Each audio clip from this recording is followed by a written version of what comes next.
I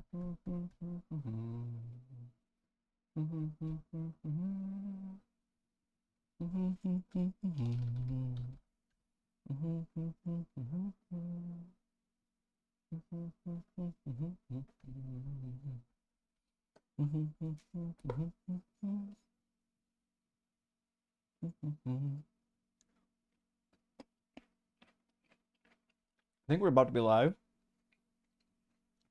I'm finding out. I hit go. Is it going? Oh, hold on.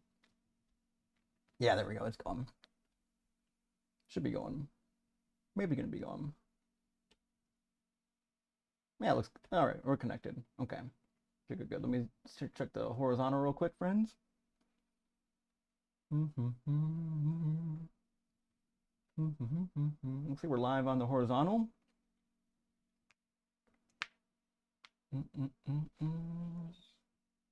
Yeah, we're good there. Cool. I think we're good to go now. Hey, friends, welcome in. Is it Monday already? I think it's already Monday. Excited to be here. Let me open up the guest boxes before I forget. There we go. Guest box is open on YouTube, and we're gonna get TikTok, and we'll get our guest box open on TikTok. Getting jiggy with it. You know what? That wasn't getting jiggy with it, but now that you mention it, sometimes that hum just kind of pops into my head, and it's obviously because I'm from that time period, and that was like a hit song before Will Smith went crazy, and like there was a time when it was okay to like Will Smith, like he was a like rational, semi-normal human being. I don't think those days are here, but I mean they're not here anymore. But I mean, what are you gonna do? The things is what they is. Let me open up a TikTok guest request real quick. So I got that open. Cool. All right. Then give me 1 second. I'm going to open up the live feed for the super chats so I can make sure and see those. All right, we got those open, and I got all the chats open. All the guest boxes are open, and I think, unless I missed something, I think everything's working. Cool. All right. I'm going to close the audio panel real quick and move a couple things around here, and hopefully be good to go. Oh, I should plug in before I forget the soundboards for the sound effects. I always forget to do that. My software is really interesting because like I tell it, like I've programmed it to do some stuff, and sometimes it does it and sometimes it doesn't. It seems to be failing to remember some of my audio connections. It's supposed to. It's just not. I have to work on that apparently. I'll have to figure out where the thing is dropping out at, but it should be good now. I just added it to the soundboard. Let me make sure we can hear it. How's this? That seemed to work. It was a little bit loud. We'll take care of that. But everyone heard that, right? Everyone heard the DJ horns. I heard them. I suppose y'all heard them. That's just what happens when you assume. But I think this is a safe assumption. Could be wrong on that one. Although the volume on that was pretty loud. I'm going to turn it down a little bit. Let's see if this is better. I don't want to blow anyone's ears out. How's this?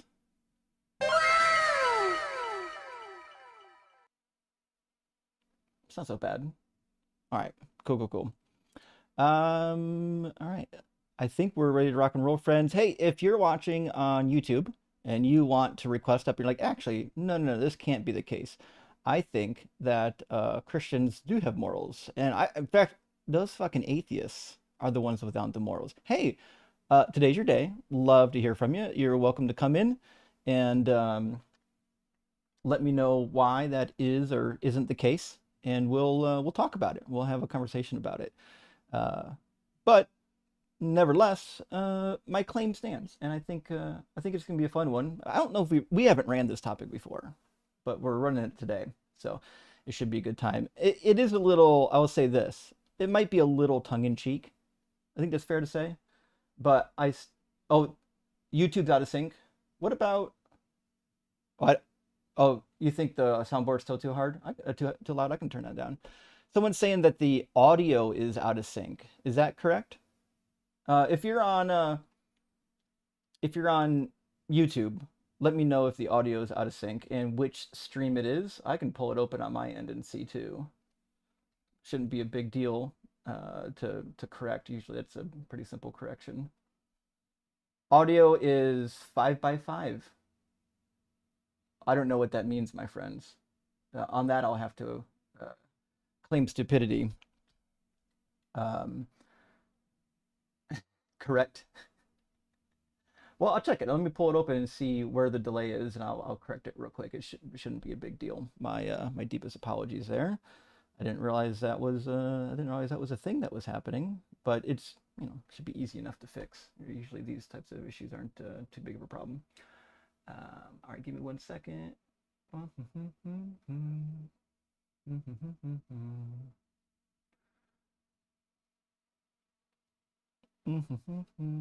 Oh, I think I see the problem. I think the problem is the not getting enough data to keep up. So okay, back here in a second.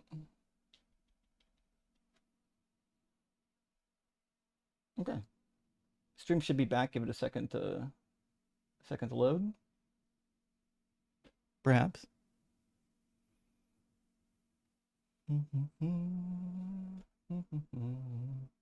Maybe. Maybe it's going to catch up. We'll see here in a second. Is the audio working? Just not the video? Come on, YouTube. I believe in you. You can do it. You can do it. What's the hold up here? What's the hold up here? Okay, yeah, everything's set where it's supposed to be here. Did it not restart? Well, I can tell it to restart again. I'm not sure why it didn't restart the first time. Let's see. It says it's going. It says it's going, but it is certainly not on YouTube Studio. Let me refresh YouTube Studio. Maybe that's the problem. Did it not catch it? Oh, it is live. My browser needed refreshed apparently. Okay, let me see if the audio is synced up. Yeah, audio synced up. Good. I don't know why YouTube Studio decided to freeze. That's a new one. Okay, we're good to go now. Sorry about that, friends. Let me grab Ems and then possibly our first guest already, and we'll get some conversation started. Before we do that, let me make sure we can hear Ems. Ems is coming up in a second. He's loading. Getting the loading dots of doom. I believe we're going to get it, though. Maybe. I hope we're going to get M's. I'd love to get M's in the box. We'll see. Nevertheless, I think we do have we'll have our first guest here at least in a minute, and we'll get everything rocking and rolling here, friends. Before M's pops in, I'm gonna grab that monitor, and so I can bring in the YouTube guests, or rather the TikTok guests, that is, and we'll be able to. Oh, that's the wrong screen. Oops. I'll try this again. We want that screen. There we go. That's the one we're looking for. Now we should be able to bring in our TikTok guests if they can connect. Apparently, Ems is not connecting. Not a big deal. We'll get Ems when he can connect. For now, let's get in Fenrison and perhaps have our first conversation.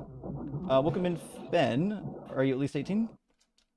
Yeah, Justin, I spoke to before. I'm a Oh, friendly. I'm just watching the YouTube stream. It looked like the video was lagging like a 1 second or 2 seconds behind the audio.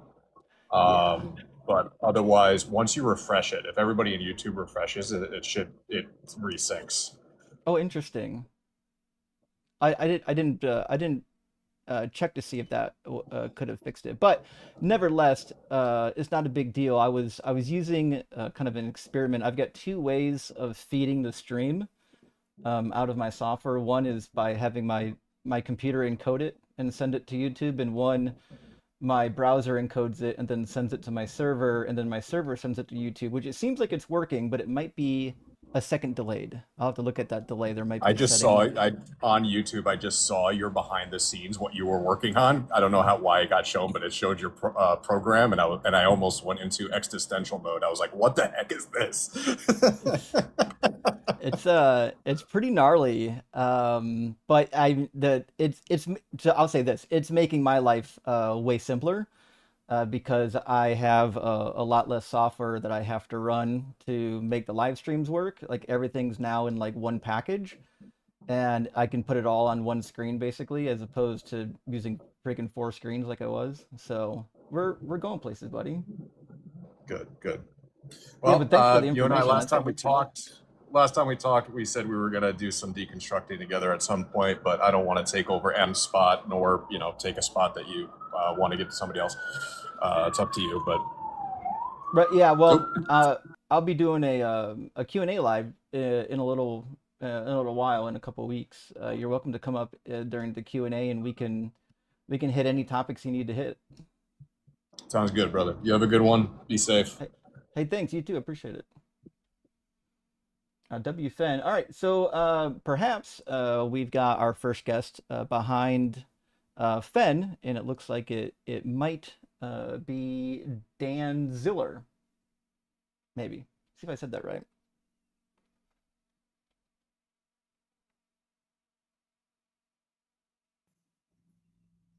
Welcome in, Hi. Dan. I don't know. Is it? I just have a question. Like, can I ask question or it's just argument? Just debates. Can I ask a question or just debates? Well, maybe this is supposed to just be debates. I do have a Q&A that'll be coming up here recently in the near future that you can, if you just want Okay. to pop up and ask I just questions. disconstructed.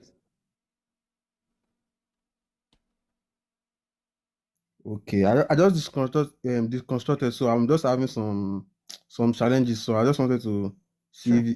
if it was possible to share it. Or if it's just the debates, maybe another time, maybe during the time. Yeah, Or my can I ask apologies. it? These will just be debates, but I would recommend joining the our Discord. If you go to my link tree, my profile, you'll see a link to the Deconstruction Junction. Get in. We've got a really cool community over there. We're like 7,000 people in the deconstruction community, and a lot of them have just as good as answers that I'll ever give you. In fact, we got professionals too. We've got a professional therapists. We've got professionals from different fields. A lot of diversity in there. It'd be a good place to hang out. Okay. Thank you very much. I will check it out. All right, Mm, cheers, buddy. mm. If you haven't joined the Discord yet, what are you waiting for? Discord's dope. Ours specifically, is dope. Anyways, I think perhaps Lenny is in. Actually, Joe's in next, then Lenny. Although I have talked to Lenny a few times. It's just been a bit. Let me grab a couple of super chats, and then we'll get Joe in here. Texas Panhandler, my friend. Thank you so much for the $10 super chat. Good to see you. Hope you're doing well. Happy Monday to everyone who is rock hard for Doug and Simply Wet for sharing. First, quick shout out to my love-based Shara 19 days. Oh, are you guys gonna have a 1 month anniversary? We do need to talk details about this. And Christians don't have morals, they have instructions that they forget to read. That's basically the point. You kind of nailed the argument for tonight, buddy. And how it's good to see it says audio video out of sync, just a tithe to report the issue before it gets out of hand. Thank you. Well, House, I appreciate the feedback. That tells me everything I need to know, I think, to get it fixed up. And I suspect that my audio and my video timestamps are different. I think that might be the case. I'll have to look at making sure the timestamps stamps get synced up. Supersonic, hey, good to see you. Thank you for the super chat. Are you interested in debating higher profile apologists like Wes Huff? Well, he doesn't debate. And William Lane Craig, reaching out and offering. Are you waiting until after your PhD? No, actually, I would debate either one of them whenever they want. I know William Lane Craig doesn't debate people typically that don't have PhDs, so he might not even want to debate someone like me. And Wes Huff doesn't want to debate. His goal was never to debate. That thing he did with Billy.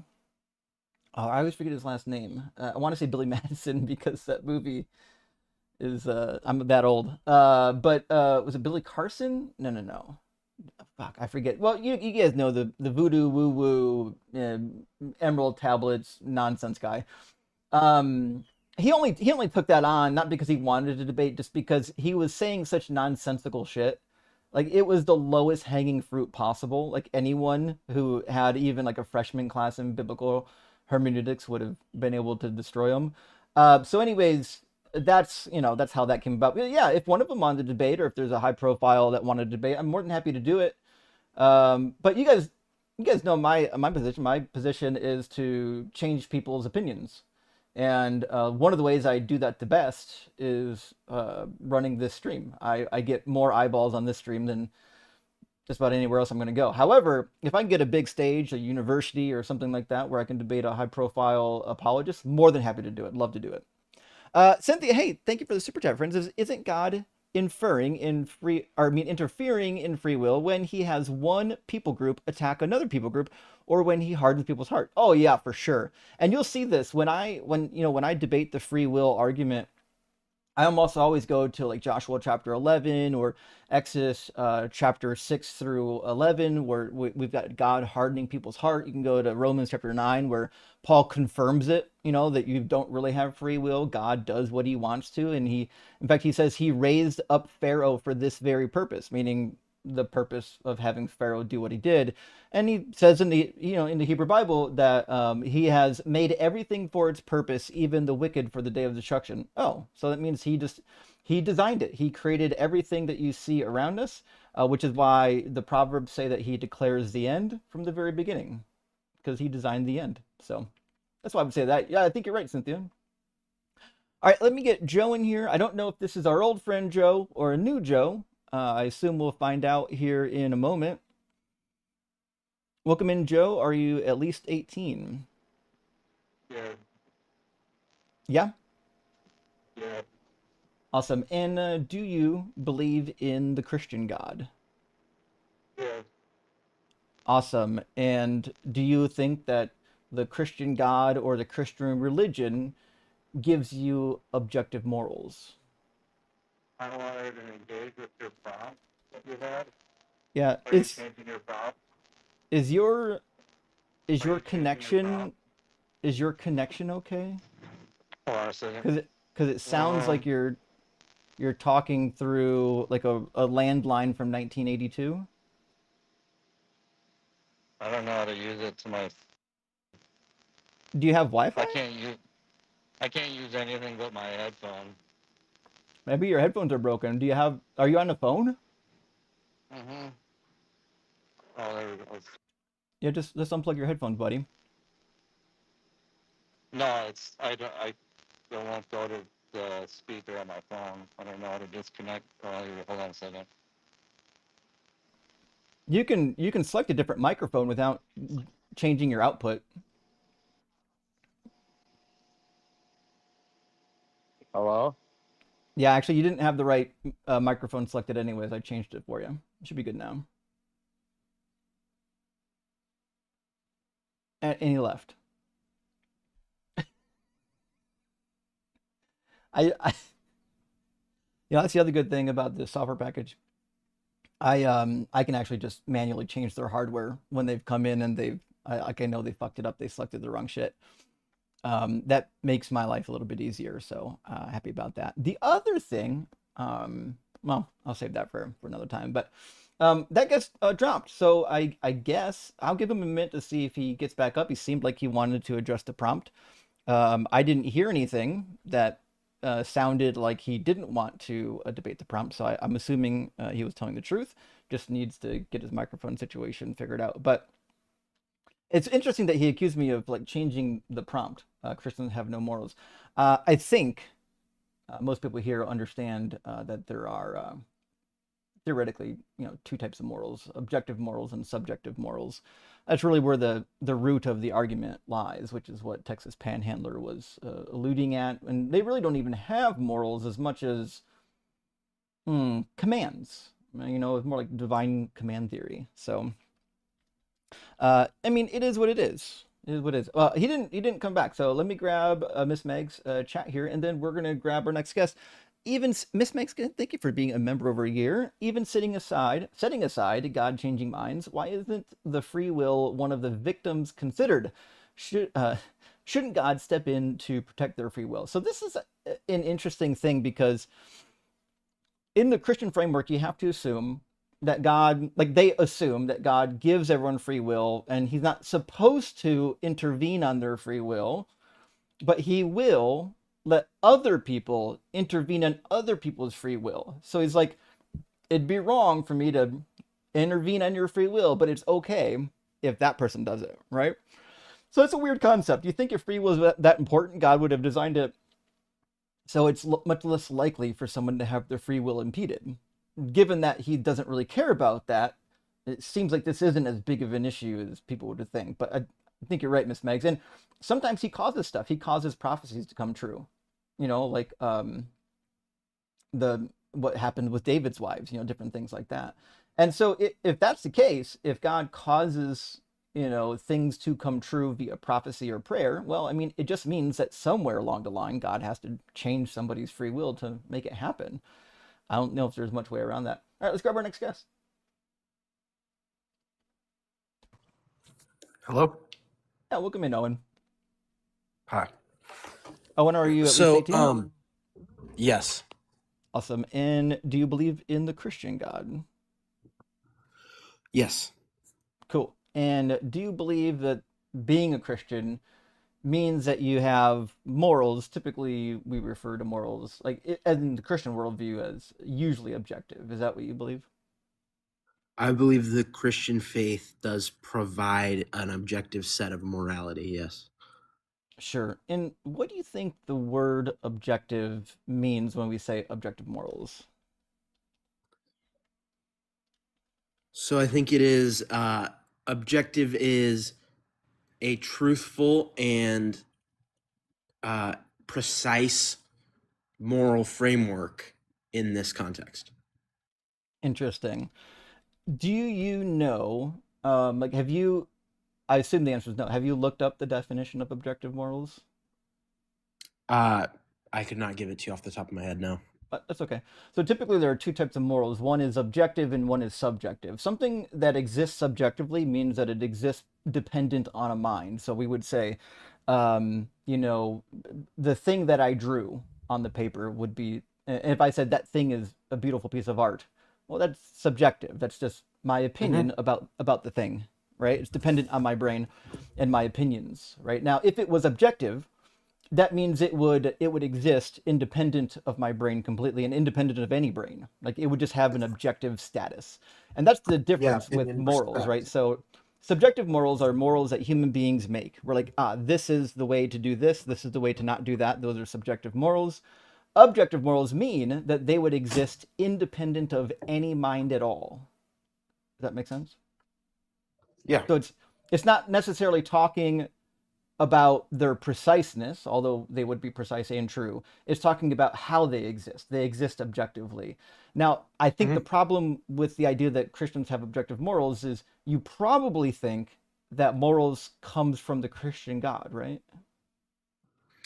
The Ten Commandments, which were given by the Christian God, yes. Right. Okay. Well, I mean, not just the 10, there was 613, right? Yeah, but Okay. the main 10 that are widely accepted, everyone knows.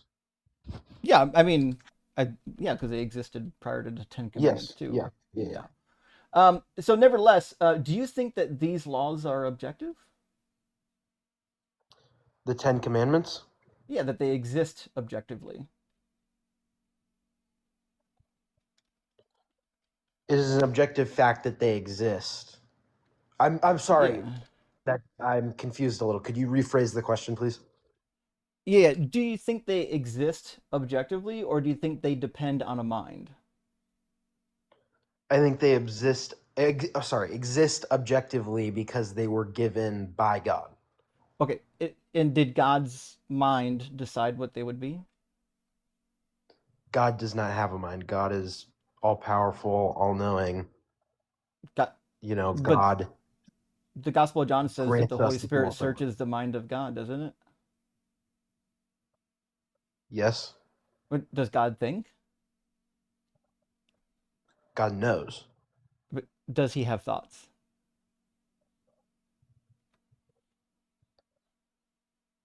Could he theoretically? Yeah, probably. I don't think Do we you, can say for sure. Like, if we ask these like questions that are coded to our physical earthly bodies, they're very difficult to apply to a metaphysical being and idea such as God. I think it's very difficult to answer questions like these, and I am not extremely well versed in the very deep philosophical and theological element of that. okay, but the point being that whatever you want to call God's agency, the rules came from God, meaning they're dependent on somebody to create them, which would make them subjective. They don't exist independent. Like God's existence, if God existed, would be objective and independent of all minds, right? Yes. Okay, so the fact that the rules and regulations, the morals, came from a being that invented them just means that they're subjective. That's all. Now, the question that I would have is if God gave like a subjective set of morals, say like the commandments given to Moses, why would we think that first of all we should follow them? Because God is all good, God is all powerful. If God gives us these commandments of what is good, if God is all good, we should follow them Why do you think God's good? because God is all good. I How mean, do you how do you know that?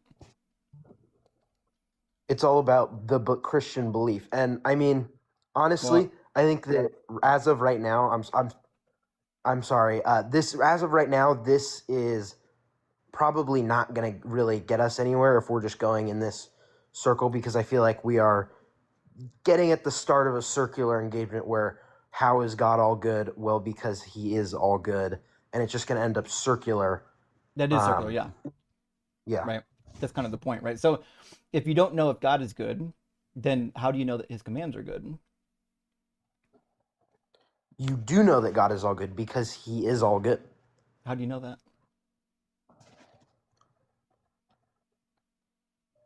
All right, I'm sorry. Thank you for having me on. I'm a bit out of my element here. Fair enough. Thanks for coming by. Cheers, Owen. All right, thank you. I'll tell you what, that was one truthful Christian. I'll give you that. Usually they just make up stuff on the spot and hope they don't get called out. He actually, I think he understood the circularity of the argument. Okay. Hmm. I don't even know what to think. I kind of like him now. I don't even know what to write in my notes. Understands that you cannot prove that God is good. Mm, maybe clip into a short. That's way too short to be used as an actual video clip. Okay, cool. Let's get our next guest in here. And oh, Steve-O is now in the YouTube guest box, but no Joe. Joe did not come back. I assume Joe didn't want to talk now. Dave, thank you for the super chat. The writings of the late great Farrell Till were instrumental in my deconversion. Are you familiar with his writing? I'm not actually. Um, there's a lot of, I would say, like well-known or even famous atheists or deconstruction writers. I don't really know any of them. I kind of deconstructed on my own. It's kind of a lonely process for me, and to me, the deconstruction process was a matter of engaging with the biblical scholarship and recognizing that even at the highest levels of biblical studies, the book doesn't really hold up. You have to put a whole lot of faith in there to make anything work. But let's grab our next guest here. Welcome in the Lamb Apologetics. Are you at least 18? Yeah, Cool. And do you believe in the Christian God? I do. Cool. And do you think that Christians have objective morals? Yep. Okay. And why? Yeah, we have objective morals because if God is going to be goodness itself, and then he has perfect actuality within himself, which means that all identifications are going to be extended only to himself in perfect knowledge, then any moral declaration he makes is just going to be sort of like an atomic proposition. of just his nature. And so, and obviously I adhere to like a Terence Cuneo sort of meta-ethical framework. So whenever we talk about how we sort of attain knowledge of the moral realm, this could be in virtue of just epistemic facts existing, and then their moral deliberation can flow from that. And so that can be a form of natural reasoning. Sure, but I don't know if that really answered my question. How is it that God's morals are objective? Because if they come from God, that means they were decided by God. No, that's not how moral deliberation works within the So, Christian paradigm. It isn't so, God has an attitude, therefore God's like is like subjective morals because he speaks about something. so God didn't create morality. No, the notion that morality is ontologically like extended from God is incorrect. Christians don't believe that. Oh, so they just exist independently and God has to follow them? I literally just said morality doesn't have some ontological extension from God. Well, that That means means they're that there is no that means external they're existence beyond himself. okay, so then they don't exist objectively then. Are you listening to what I said? No, they exist Yeah, objectively because they would exist in the sense that we're just denoting it to God's nature. that's not what objective means. What do you think God's nature is? What What do you mean that's not what objective means? Define objective. Objective morals means that they would exist independent of a mind. Like a mind doesn't have to make them up. A mind doesn't have to make them up. Okay, that's fine. I can go by those semantics. Yeah, he doesn't just make them up. Okay, where'd they come from? His nature. Oh, what do you think a nature is?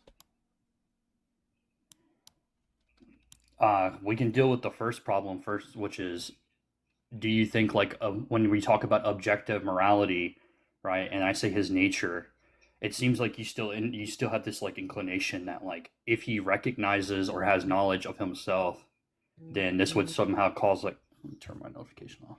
This would Hmm. somehow like make them subjective. Do you believe that like the mind recognizing anything that could be considered part of the moral domain, therefore makes it subjective? Only if it's dependent on the mind. And when you mean dependent, do you mean that the concept can come from nothing but the mind itself? Or Means are it you was also attributing created. recognition? It was created by a mind. Okay. And when you say created, do you mean that like prior to the sort of conception within the mind, this thing could not be accessed otherwise? Yeah, it doesn't have existence except for a mind causing it to exist. um, okay. Yeah, so if we just say God, like God is goodness, because that's the classical Christian view, this wouldn't denote morality as existing beyond himself. So even if he create, like obviously we think he gives moral commands, right? But all moral commands are just going to be Hmm. extensive of perfect knowledge of himself because he I, has I don't know what transcendental phenomenological traits. I don't know what knowledge has to do with the morals yet. So what we're trying to figure out, right? You said that they're objective because they come from God's nature. And my follow-up question was, what is a nature? I'll just denote nature to whatever someone like St. Aquinas may have like discussed it as. Which is what? I can look up the specific summa. Hold on.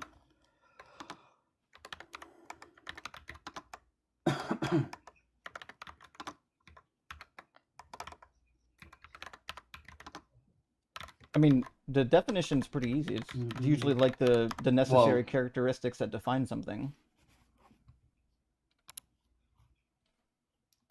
the necessary characteristics that define something. Characteristics, properties, It whatever you just want to call depends. them. I wouldn't say like properties because like we had this problem when we were discussing things like against skeptical agnostic, for example, because like you're gonna come to a lot of problems. You say like they're just like these sets of properties or these bundles of properties. Hmm. So what is a nature? Let me look at this.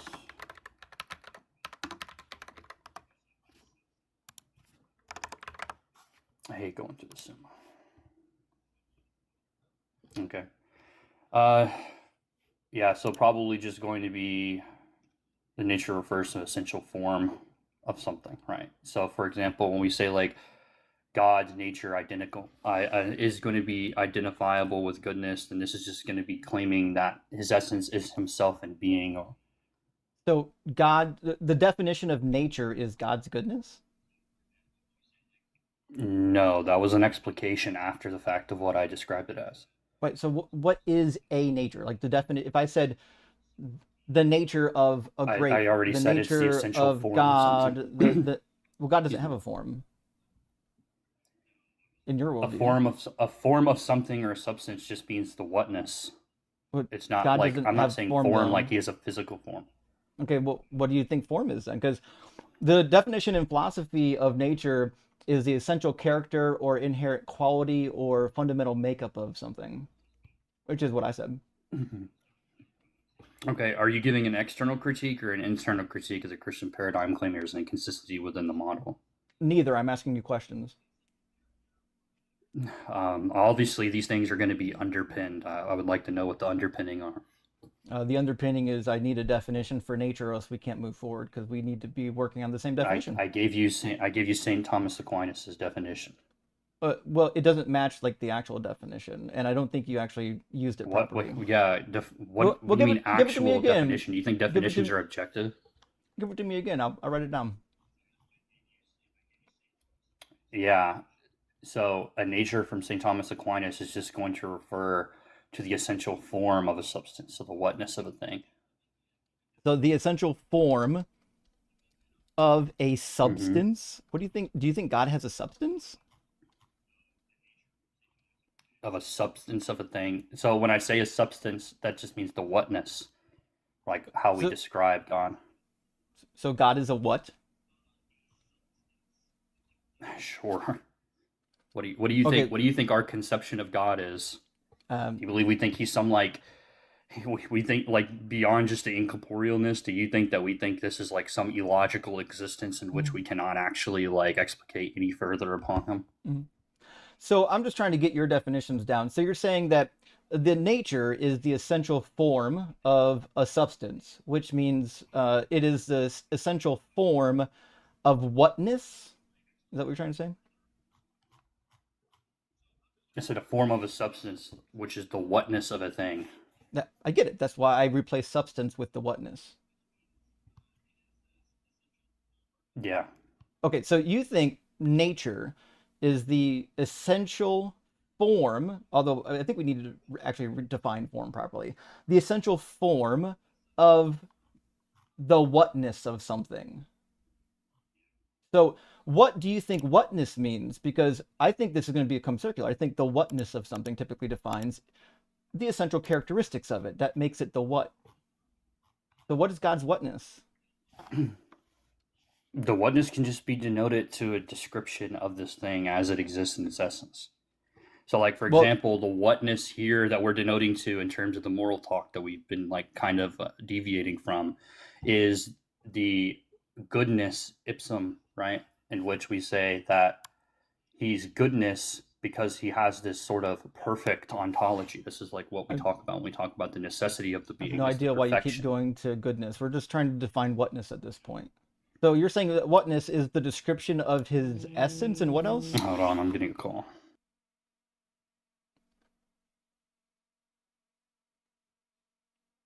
I don't think it's Jesus.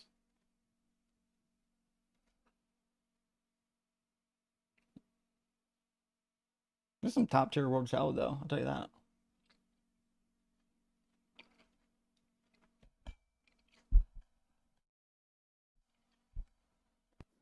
There you go. My fault. My wife Well, called me. welcome back. So far for the definition of whatness, I've got the description of his essence, but I thought there was a couple other words in there. Can you fill that in for me?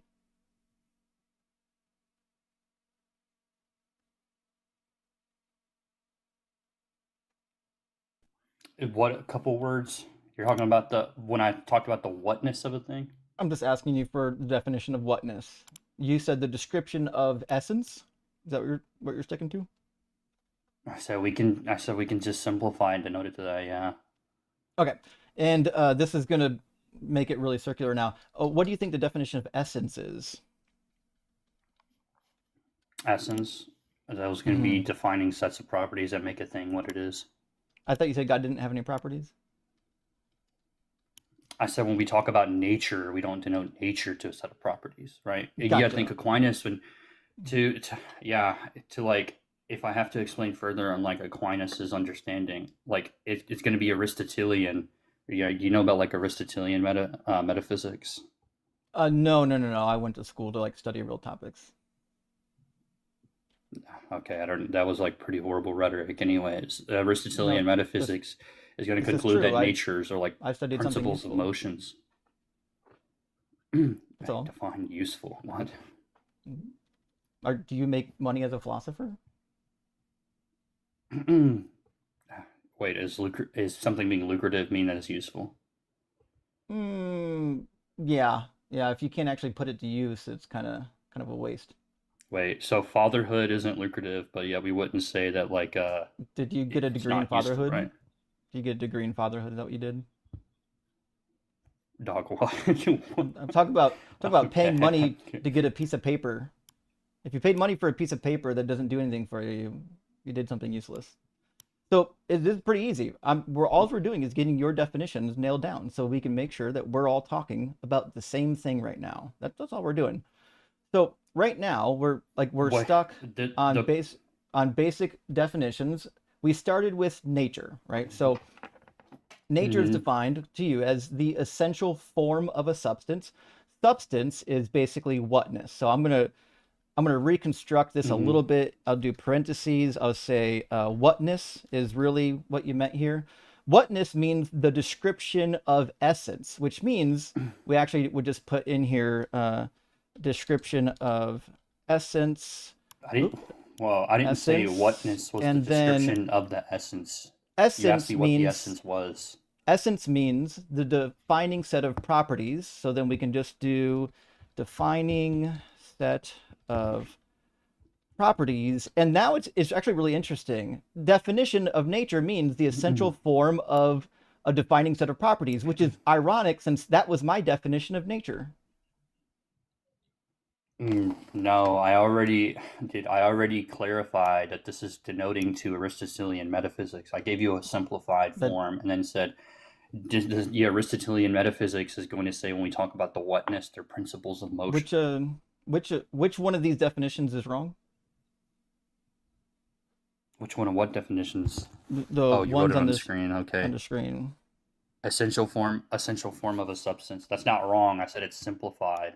But then when you started to try to break it down and then Mm-hmm. claim there's actually more like atomic reference beyond that, I said, yeah, At- because it's atomic simplified, but the reference. Aristotelian, yeah, What do you think that that means that means? like something can, an atomic referent, it just means that whatever's referred within a proposition or whatever you're describing can be broken down or simplified further. Oh, that's Like for certainly example, interesting. when you say like an atomic proposition would be like the dog is walking and then something or not, well actually no, I was incorrect. The atomic referent is what can't be broken down, my fault. Mm-hmm. But yeah, Sure. it's still what I was saying was when I gave you the Aristotelian metaphysical explanation here, I said nature's the principle of motion, right? And then the simplified version of what it Right. means for the form of a substance or the whatness is just going to be congruent insofar as the principle of motion is going to be something that's like essential or in accordance So towards teleology. God's morals come from his motion. It comes from, well, you can just say that it's a principle of himself, sure. What's a principle of himself even mean? The principle of motion within nature is again, I as I was explaining, it's the teleology, right? And then I'm saying that like for something's nature, like you can say like an acorn's ordered to becoming like an oak, right? So it's characterized by a specific set of things like I don't know, like growth, reproduction, things that flow from itself, right? So when we say that goodness is of nature, right, we just say that this is like flowing from himself. So things because can like goodness we just think is perfection. well, I'm not talking about goodness yet. We're still talking about the definition of literally nature at this point, right? So, is it still true that you would define nature as the essential form of substance, which means whatness? In its simplified version, yeah, but if we want to be more conducive, I think we should just use like the actual Aristotelian explanation, which is nature is a What? principle of motion, so Well, things that okay. flow from a thing. So you don't like that definition. All right. So let me go back, and I'm just gonna cross out that definition for now, and we're gonna do. Give me 1 second. We're gonna do nature definition is gonna be what now about motion? A principle of motion or something flowing from itself or flowing from a thing. Of motion that flows from a thing. This should be interesting. Okay, by principle, what are you referring to? Like when we talk about like principles of the like Uh-huh. principles of motion are just going to be like the theory or concept of something. Like when I say the principle is the principle of motion, like So I'm the not like we concept. is sure. Are we going to do this thing where like we're not actually going to talk about the substance and we're just going to get into like Actually, meandering of like constantly I'm breaking down every other word I I'm say? literally talking about the substance right now. I'm just asking you to accurately define these words because like here in like non-Filbro land, we just talk normally, but you have to inject all these words that are used Wait, weirdly, I which tried to do means that, and then what we happened have to was you actually didn't understand define anything I said. the words. I literally wrote them down. I wrote them down word for word. So I'm just writing them down so that we can actually have the same understanding of these words when we talk about them. That's all I'm doing. So you've got the definition of nature as a principle of motion that flows from a thing. And you said principle means what to you?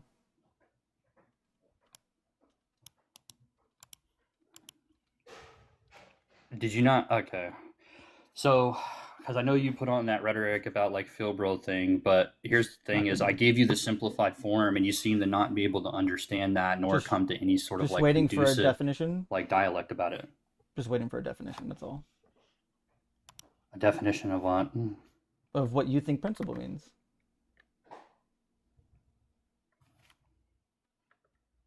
I don't know. Just pull it from the dictionary, bro. Well, you gave it. I'm using your definition. What do you think it means? I'll just use the Why most typical why are you using understanding of why are principle. you using words that you don't know the meaning of? What a wild thing. That's not what's happening. What's happening is Then give me I've the given you definition. multiple definitions of things, and each time that I keep doing it, you're Hmm. like, well, like even earlier when I gave you the definition of nature, you were like, that's not the actual definition. Like clearly, the It's underpinning not. here is you believe there's like some objective understanding of definitions. I don't believe that. I'm just literally using the dictionary as we use it in English. If you want to appeal to a different form of using the word, you're welcome to. That's why I'm writing down your definitions. It just happens to be that when you do the you hammer it out, you go through each level. It actually just meant what I said. But I'm still trying to figure out by principle because the definition of a principle is usually like some kind of fundamental property or law of something. Like it defines Yeah, or um, explanatory ground. Yeah. it defines some kind of like nature of something. Like, does that make sense? No, the principle does not define a nature of something. What are you talking about? It It just the means it's definition in like an Merriam-Webster literally originating or says explanatory. it literally just says the laws or facts of nature is one of the definitions. Yeah, that's one of the definitions. Yeah, So sure. which one are you using? I just said like when you explained it, and then that was something that I added on. I said, yeah, an explanatory ground of something. Yeah, that was one of the But definitions you gave. well, I didn't say anything about ground. So you think we would define principle as the explanatory ground? Is that correct? Yeah, an Okay. explanatory ground of something. Interesting. And you're not gonna like this, but what do you mean by explanatory ground? Explanatory ground is just going to be something in which can be expressed through some means. Oh, do you need a definition for that too? No, you Is just it gave going to it to be an me. is it just going to infinite Something atom of that like can definitional like be explanation? expressed through something. Is that what you said? Sure. Now, Cool. can we go back to the original Well, understanding of we're whether or we're not this is actually intrinsic or extrinsic? Or are you gonna? we actually are working Because on if that you're right gonna now. rage bait, trust So me, I what can we're trying to utilize do right now is much just for more you to figure out like how jargon. your words work, right? So right now, the Mm, definition of nature is a principle of motion that flows through a thing. And principle, you mean the explanatory ground. So what I'm going to do is just say, rather than principle, we're going to say an explanatory ground of motion that flows from a thing. And by explanatory ground, you actually mean something that can be expressed through something. Did I get that wrong, or is that what you said? Because no, I now the never sentence said would getting be, expressed through something. you didn't say the word expressed. I said dude, this rage bait's hilarious. No, I never said I'm expressed I'm through literally just something. asking for That was definitions. the So what's the yeah, that was definition? the highlighted word there.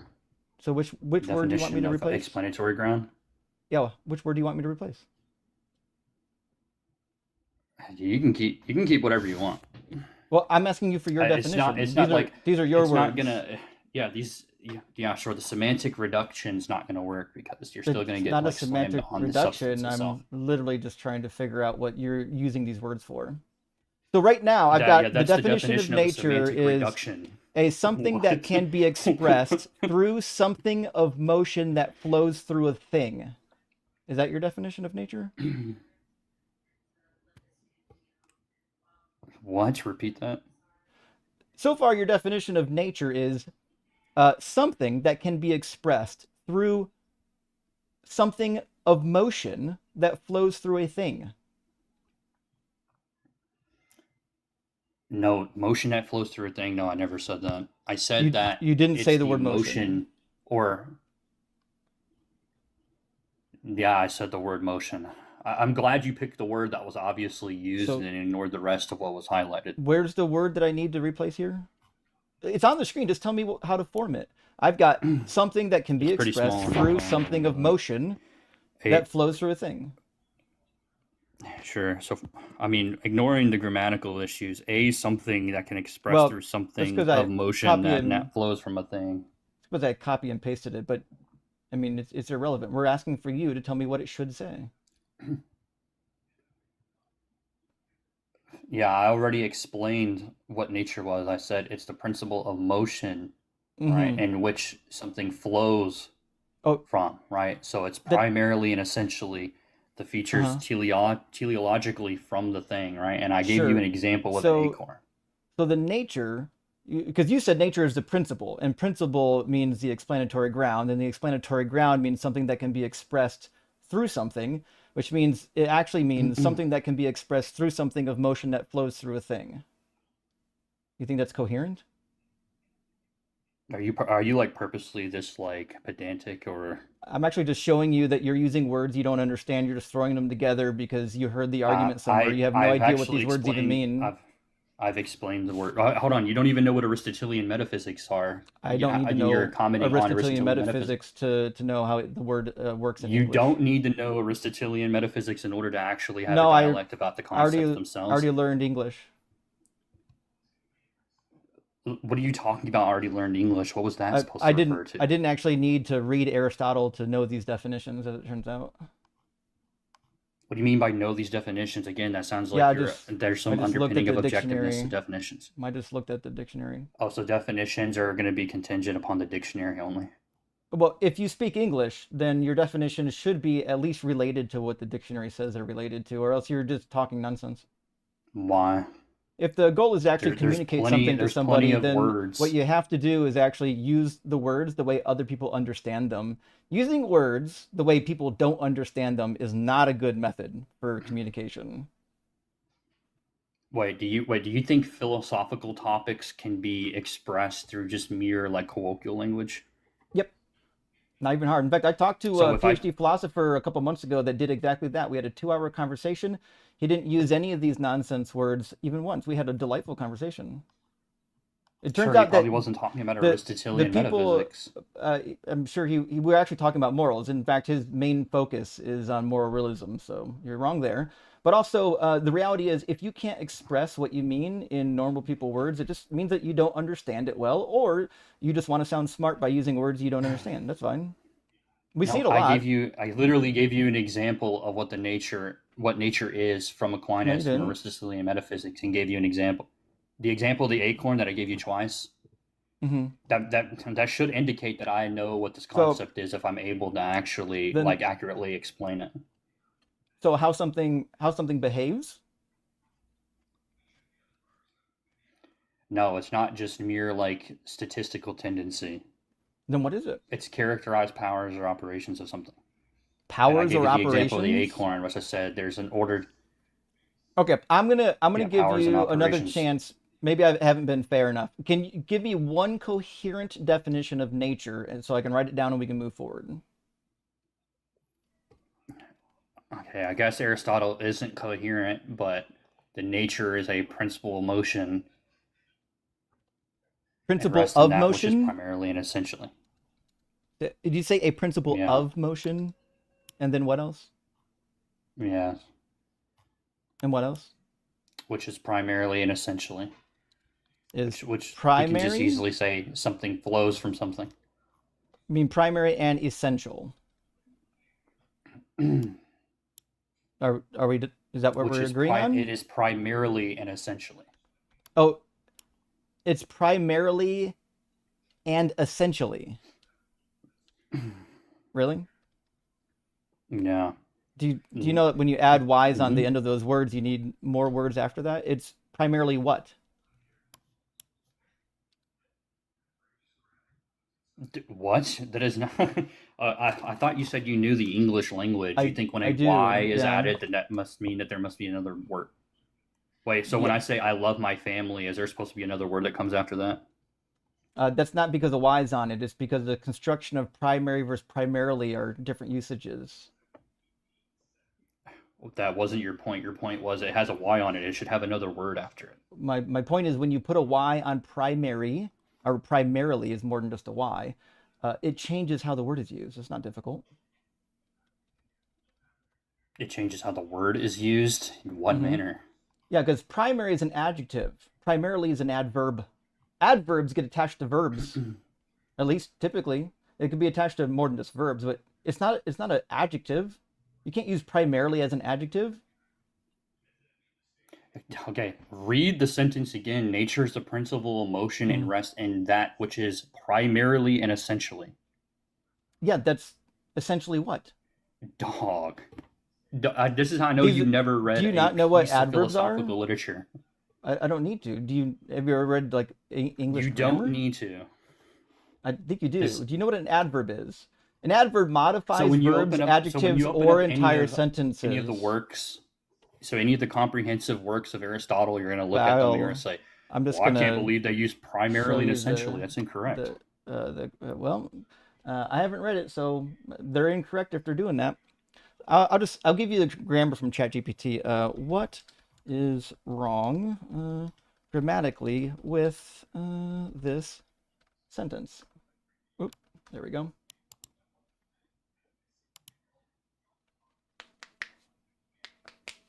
It's not even a complete sentence. It's a sentence fragment. So, which is what I said. It requires a complement. Primarily and essentially are You didn't adverbs. They say. don't complete. My They don't complete the goodness. thought. It says they're adverbs that don't complete the thought, which means you need more after primarily and essentially. These basic words. Okay, well, hold on. Let's say that even if you're correct, who cares? But well, This I'm is trying to this is help the you. definition you asked to adhere to, and you're talking about how you don't believe in objective Well, definitions as an underpinning. So then, if I'm just using St. Thomas Aquinas' definition, well, this is this what the isn't definition is. this isn't about definitions. It's about grammar. I don't give a shit about grammar. Okay, so I'll just fix That's it not for going you. to We're be going to relevant to the do topic at hand. primary and essential is the best way to do it. Okay, so when you're saying a principle of motion, which is primary and essential, what do you I don't understand what you mean a principle of motion. Like the principle of motion typically in physics would be like some sort of law that explains the motion. Well, how are you using it? Yeah, motion. Yeah, so motion here doesn't refer to like acceleration or anything, right? The motion in Aristotelian metaphysics is going to refer to the operations of something having through its teleological procession. So when we say like the principle of motion here is going to refer to the way in which something acts in accordance to itself or what it flows from. Okay, so then the new definition is a principle of operations through teleological procession, which is primary and essential. Yeah, sure. Even though that wasn't a direct definitional explication, that Well, was an that's what you said it explication was. generally. I'm just literally writing down what you tell me. I don't know why. If this definition's wrong, it's on you. Do you think explications are just definitions? No, but I'm just writing down what you say. Okay then. So okay, cool. But you seem to allude that was like the definition of it. Well, But yeah, that's that's what what you a said it principle of means. motion refers to. But that's what you said it means. I'm writing down what it Sure, means. in a general explication, yeah, sure. Okay, so what it means is nature is equal to a principle of operation through teleological procession, which is primary and essential. Can we agree on that? Yeah, sure. Okay. What the fuck does that even mean? Yeah, so if for someone who hasn't read Aristotelian metaphysics, I guess this would make sense, right?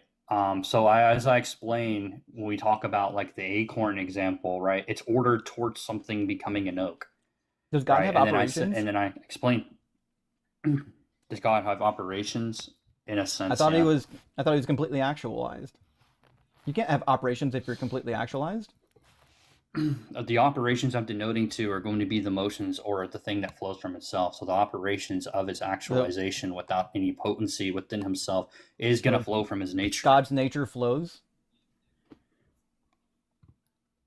You realize that The things he does and flowing his involves actualization movement. flows from his nature, Movement yes. involves changing. God can't flow if he's unchanging. No, I already explained earlier, if you were paying attention, motion doesn't refer to this like the typical sense of acceleration or Well, sequence. maybe you should give me a better definition. Or What do you sequence think, and what do you think change. motion means? Okay, I you gave think you it the means change. Aristotelian definition. Okay, No, so you I said think it motion didn't mean means change? change. Well, what's it mean? No, it means the flowing from something in How do Aristotelian you metaphysics. how do you flow without changing? A flow means you go from point A to point B. That's what flow means. No, flow just means that things are going to be in accordance to itself, right? So when we say something flows from what it is, we say like an acorn has something according to itself that it does, Okay, so right? the And one of word these things are going to flow be in order means to towards something. move in a steady, continuous stream, but you think it means something else now. So you think it means what?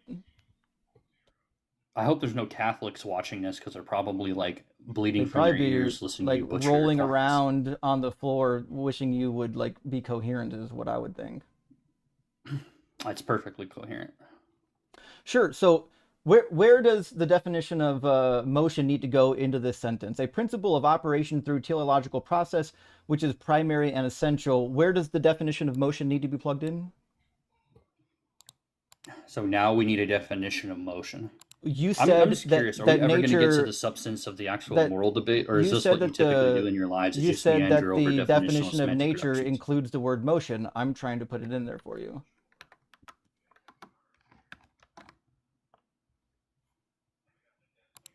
So where does the definition of motion need to be in this definition of nature?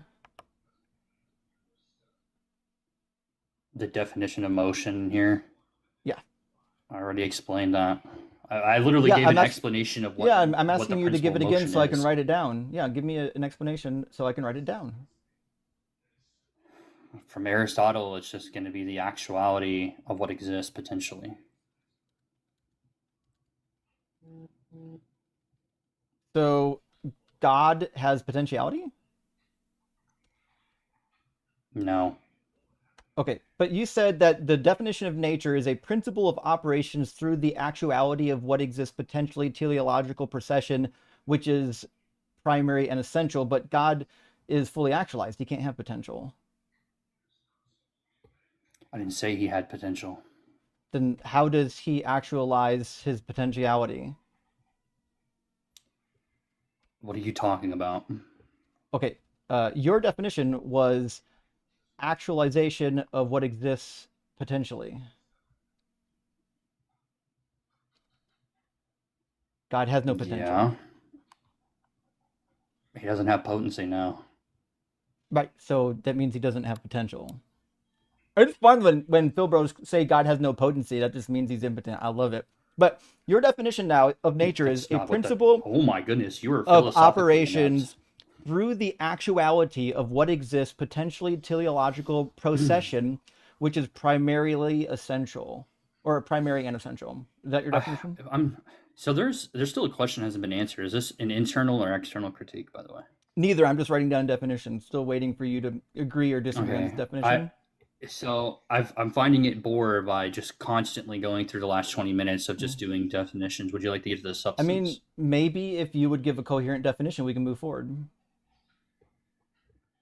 So, okay, so if I give you definitions that just aren't going to pertain to the actual sort of philosophy that I'm See, using, the therefore I reason why can't this is actually have a happening is conducive because conversation with I you. know when you say that morals flow from God's nature, you have no fucking clue what nature means. And I'm demonstrating it right now. You spent 20 minutes trying to define nature. You have no fucking idea what it means. This is embarrassing for I you. think I You're the do. one that studied philosophy. You should be able to define it. You literally said you had no understanding of Aristotelian metaphysics and you never read Don't it. need to. Yet you're So, claiming that my so give understanding me, of the nature. go give Okay, me, yeah, give go me a ahead and give the definition argument that you that's don't need coherent. to. Give me a definition that's Why coherent. don't you need to? Why don't you need to read Aristotelian metaphysics in order to understand the concepts? Because it's your definition. I just need your definition. I gave you the definition. I answered the Okay, question. Why so don't you need to that read the source material in order to so then understand the so source? then it wouldn't be difficult then. Just give me a yes or no. Is this a coherent definition? A principle of And operations it's through the actuality of what exists, potentially teleological procession, which is primary and essential. Is that your definition? Can you answer my question? Is this gonna again? This seems I'm like just waiting for you just to like tell me if gibberating this and is meandering. the definition. Is this what I don't God's know. I is don't know this how your what the fans find this objective morals interesting. come out of? The objective morals proceed out of God's principle of Hmm. operation through the actuality of what exists, potentially teleological procession, which is primary and essential. That's what objective morals come from. Goodness is what flows from his nature, and I already explained the principle of Well, we're trying motion. to figure out what nature When I say means goodness, first. That we have to define nature. Until you can define nature, you can't tell me that something flows out of it. yeah, but the If I issue said, is no matter listen, how many times that we my keep going around opinions this flow out rigmarole of of my defining the nature, smorgasbord. you just keep saying it's incorrect. If I told you my opinions, it stem from my bippity boop. What the fuck is a bippity boop? This is what we're trying to do right now. You're saying morals Yeah. flow from God's nature, but you can't define what God's nature is, which means it's an incoherent thing to say. No, it's only incoherent insofar as you have a specific underpinning that you're not actually leading from. This is why Well, atheists cannot well, then at I'm all just engage waiting with for any you of the to agree philosophers on if this. this is actually your definition. It shouldn't be hard. Is this your definition or not? I said yes, the definition as it pertains to the Gotcha. Aristotelian definition. There we go. Okay, so chat, just so we're clear finally on the definition of nature. The nature in which morals flow from is a principle of operations through the actuality of what exists, potentially teleological procession, which is primary and essential. That you agree to that?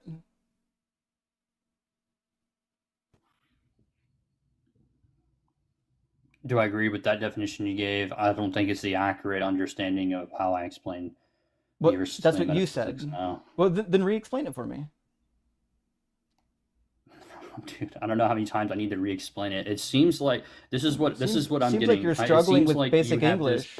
I don't know why you're interrupting me. Anyway, it seems like what this is you have this sort of understanding of what nature is, and you're unwilling to have a conversation about what it is beyond what your quote unquote definition in the dictionary sense is.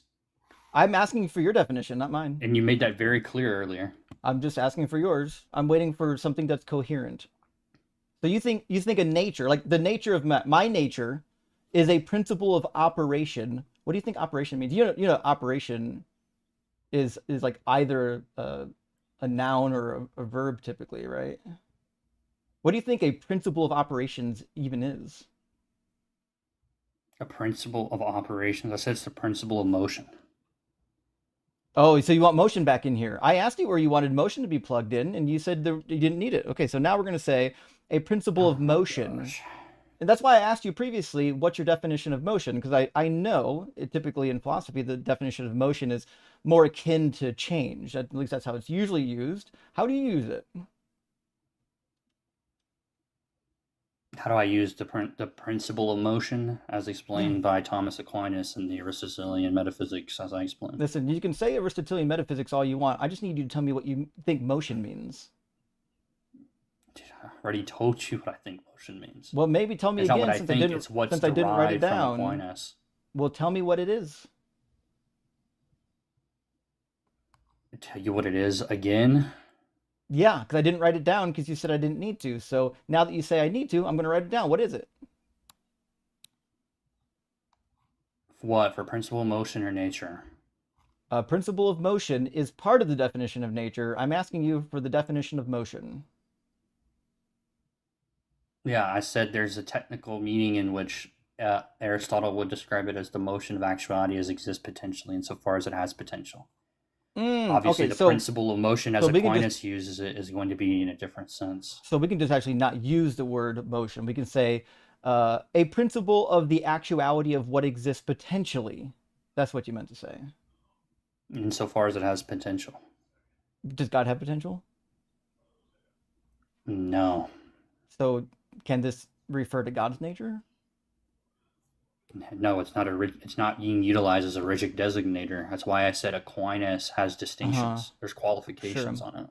Does God's nature include this part, the exists potentially? No. Gotcha. So for God's nature, because that's what we're talking about, we would say a principle of actuality. That's it, right? A principle of actuality, what? Of teleological procession, which is primary and essential? Sure. Okay, I think we might be getting The somewhere way now. that Aquinas qualifies on this obviously is going to be that there's an immutable sense of God, right? So that it's just going to be actus purus. So Sure. All right, so when you say teleological procession, that's a fancy combination of words. mhm. What does that mean? Teleological procession means something to its proper means.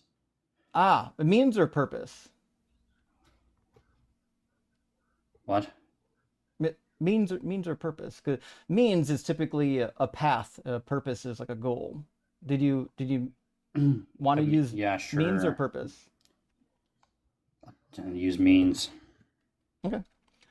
So we would say nature is now a principle of the actuality of means, which is primary and essential. We agree on that? Sure. Sure. So we're getting closer. This definition is getting much shorter and with normal people words. What do you think actuality is doing in this sentence? Because actuality for me just means that it's well, it doesn't have potential typically. It exists without potential or without change. Like, how are you using it? The actuality of something. I'm asking you. Yeah. The When you say actuality. a principle of the actuality, what does that mean?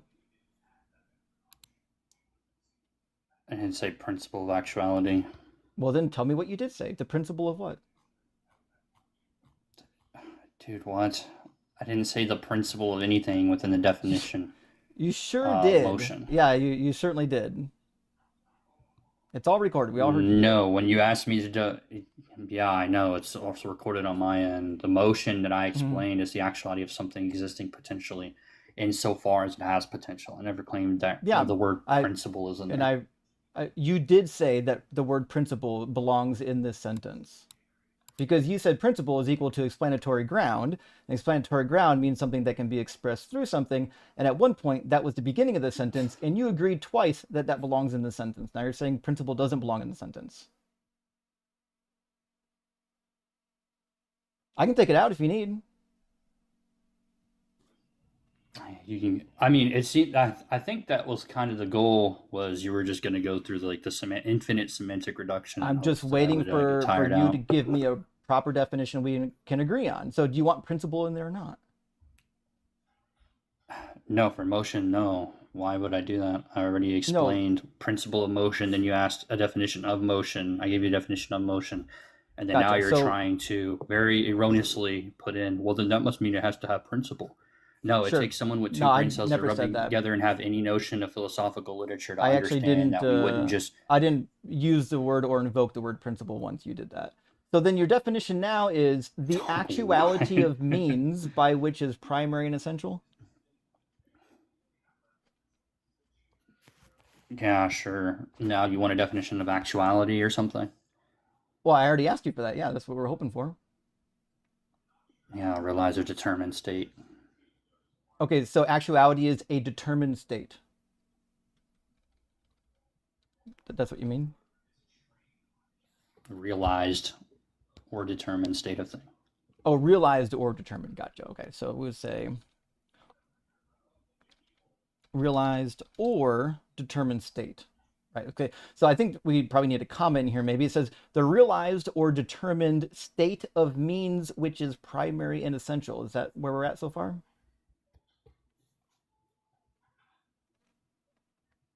Sure. By the way, do you know how, like, so for semantics, when you break down definitions, by the way, you can't supplement the definition within the word within a sentence. If that's the meaning That's that you usually not how that imply goes. by the word, then you can, yeah. And no, compound These aren't structures within the these aren't like definitions, these are language doesn't meanings. actually.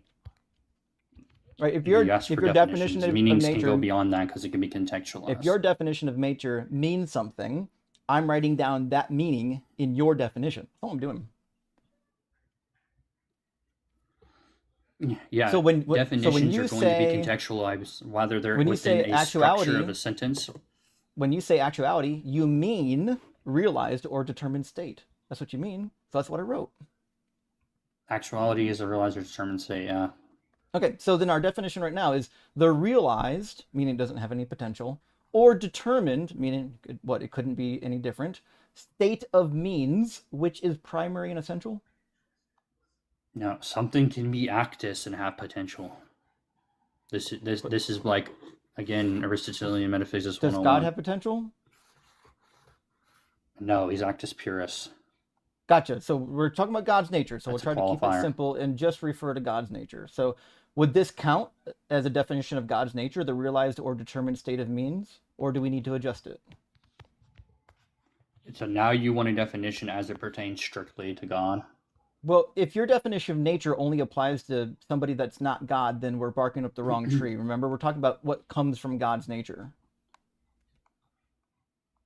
Yeah, I'm just giving you the definitions within the actual like Aristotelian sense, right? If you want to talk about like like analogia intis, that's a little bit different. Mm-hmm. So again, I just need a yes or no. Is this the definition we're going with? The realized or determined state of means, which is primary and essential? Well, if you change the context of the definition here as it's applying to God, then no, that's why I brought up the analogia intis, Well, then how do I adjust which this means so that it can analogy. apply to It God? means analogy of being. It means that gods and creatures can't like be univocally or equivocated with one another when speaking on Mm-hmm. terms. So which word needs changed here? I'm not saying they need change. I'm saying like if you're using them strictly within an equivocation, it's not going to work. I'm just asking which phrase or word in here needs to be adjusted so it would apply to God? Because you're I saying right think now when it you doesn't. hear me, you must hear like one of the Peanuts like adult characters talking. I don't think it's No. registering in your mind. What's being I'm said. literally writing down your words. I hear every word you're saying, which is why I'm writing them down. See how that works? So what I'm asking you is, you're saying the way this definition is formed, it cannot be applied to God, which is weird because you gave it to me. So now I'm just asking, okay, if it can't be applied to God, No, what I'm can we do saying to adjust it so that it can be applied to God? I never even said that. This is why you guys I'll got watch to you do try it. to do a little better. When I said and I brought up the analogia entis, I'm saying it can't be related through pure univocality or equivocation. Right, so you I'm can not. use the definition, but I'm saying it can't be used in the strict sense to be univocal. Do you even know what univocal means? Listen, nothing in this definition has anything to do with It means apply. univocality. It means going to be apply. It's going to apply universally over all things or concepts. That would just be universally. Univocality means that you have got a text or an audio or something made of many parts that is speaking with one voice rather than many voices. That's what univocality means. That's the word vocal is fucking in it. Dude, if you're like a single biblical scholar, even Bart Ehrman will talk about univocality. Goodness gracious, bro. Actually, I know, because I actually went to school and got a master's degree in biblical studies. Yay, that's why I know about it. And Bart Ehrman agrees with and then me. Bart Ehrman talks about univocality. He's talking about terms that are being used. Univocality is literally the definition. It says the quality of having one single clear meaning or speaking with one unified voice. Oh, wow, it's my definition, not yours. So it's almost like that's exactly what I said when I was referring to the definitional applications. Nope. So we'll try again. So when Which word when I in uttered, the sentence the needs statement, to be adjusted so that it can be applied to God? That's all I need. We should probably address your blunder. So when I talk about the not statement a blunder, I of the gave you the proper definition, and I'm saying it can't be used purely and now that I univocally. gave you a proper definition, you'd say, So that- actually, so that's that what I said means- first time. So that means the meanings of the terms that I'm used can't be applied in the same way over all concepts, right? Which means this applies to God. So yes, the way that I use purely univocal is correct. It's not correct. So what we're trying to figure out here is what in this sentence needs saying adjusted it's so not that we correct doesn't mean can apply it to you're loud and God. wrong. Well, the definition in the dictionary just tells you that you're incorrect. You don't need I me said to it say can. that. I said it can apply to God as long as we talk about it within the analogy of being, which is the analogia entis, right? I'm saying to keep that in mind because it seems like you're talking about it in a strict sense. More big words. Sound smart. Me sound smart. We're still waiting for you to organize these words in your definition so that we can apply it to God. That rhetoric is horrible. Your rhetoric is really bad. I hope you don't post this. This is not going to look good for you. Usually people who know who I am know that like they probably understand some of these concepts. And a lot of my Catholic friends are probably going to think this is hilarious. It just is hilarious. I don't care. This is truly hilarious. Yeah, they're going to hear you say, I don't need to read Aristotle to know like the concepts of Aristotle. I need to know Aristotle. I just need you to use words in the English language coherently. So again, I don't know why I have to ask you 10 times. These are words what that in use the this English language sentence coherently. needs Defining to be coherently adjusted. means that it's capable of being reasoned Which with. words in this sentence need to be adjusted so that we can apply it to God? That's all I need to know. No, they don't need to be adjusted. The application isn't based on the literal semantics themselves. That's what I'm saying. Okay, so this is a coherent definition. That's how language works, by the way. Gotcha. So this is a definition that we can apply to God. I'm just waiting. This is or not a definition for God's nature? In an allegorical or analogical sense, yeah, we can apply it to God. In an analogical sense? You mean kind of maybe? Yeah, the same way. No, the principle, but you should go back to playing with puppets. Analogia entis. I don't know what that's supposed to mean. Anyways, the analogy of being or speaking of something analogically is just going to be talking about something without using some rigid designator or in the strict sense. So this definition is an analogy for what God's nature is. Oh, I said analogy of being. This is an analogy of being for God's what? This is an analogy of what? You know, analogies have a target. They map onto something. Yeah, the analogy. Well, I'm not saying like analogy. I said analogically speaking of something. That's what analogia entis is. The analogy of being is speaking of something analogically, which is that we don't use like the strict sense of things to explain something because there's going to be categorical distinctions between God and creature. So this is an analogy. It's analogical to God's nature. Yeah, so we can use the principle of motion analogically. So when we talk about the flowing of something from something else, right, we don't have to apply it to God in the strict sense in which we apply it to creatures because there's going to be categorical metaphysical. So then how do we apply it? Because when you do an analogy, everything in the analogy maps onto a target. And saying analogically doesn't mean anything, right? An analogy has a starting point and a finishing point, and the objects map on. They don't just map on analogically. You have to actually know what they map onto. Point A goes to point over here. Point B goes to point B over here. What's it mapping to? When you say that this is analogically characteristic of God's nature, which word in here is being mapped to what? What do you mean? It's being mapped to the concept of God. Yeah, I'm saying which word goes to what. Because now you're saying this I isn't just a said I definition said the of God's concept in of nature. itself. This is basically an analogical definition of God's nature, which doesn't help me because I actually need to know the definition of God's nature, not the My analogy goodness, that dude. you can't tell me maps onto anything. The tracking is horrendous. No, I I never said agree. this is an Yes, you're like analogical way out of your definition. depth here. You should have went to I grammar school. Sure, no, I can perfectly recollect what I said. I said that this definition can be correct insofar as if you want to apply these words as they are, but they have to be analogically applied because there's a categorical metaphysical distinction between God and creatures, which is why I said we can use these words, but they're not going to be purely univocally applied to God. Aquinas distinguishes and clarifies this. He gives qualifications for what Mhm. motion is when it talks about God and creatures. What do you think That's why we an say analogy there's a is? 'Cause nature I of don't think you know being. that word either. What do I think an analogy is? I'm Yeah, because an talking about when analogy you is speak usually a comparison analogically of something, between it means two different things. I said analogically. Analogy of being is Uh, just what the word Yeah, analogia intus means. the analogically is an adverb. It refers to an analogy. It's an adverb based on the word analogy. It's from the same root. Analogically Yeah, means you're making a analogically speaking comparison of between something, two things. that's not how it's strictly used. And Well, when we then you talk better about give things me a like when I better talk about definition. the analog, my goodness, dude, is this just going to be you looking into a thesaurus saying this It's has to map onto it's this literally page it's literally just 24 of me this thesaurus, getting. therefore I Listen, can't take I'm a helping definition. you. I'm helping you get your words out. You're using words that are completely different than what the dictionary says, which means I have to write them down.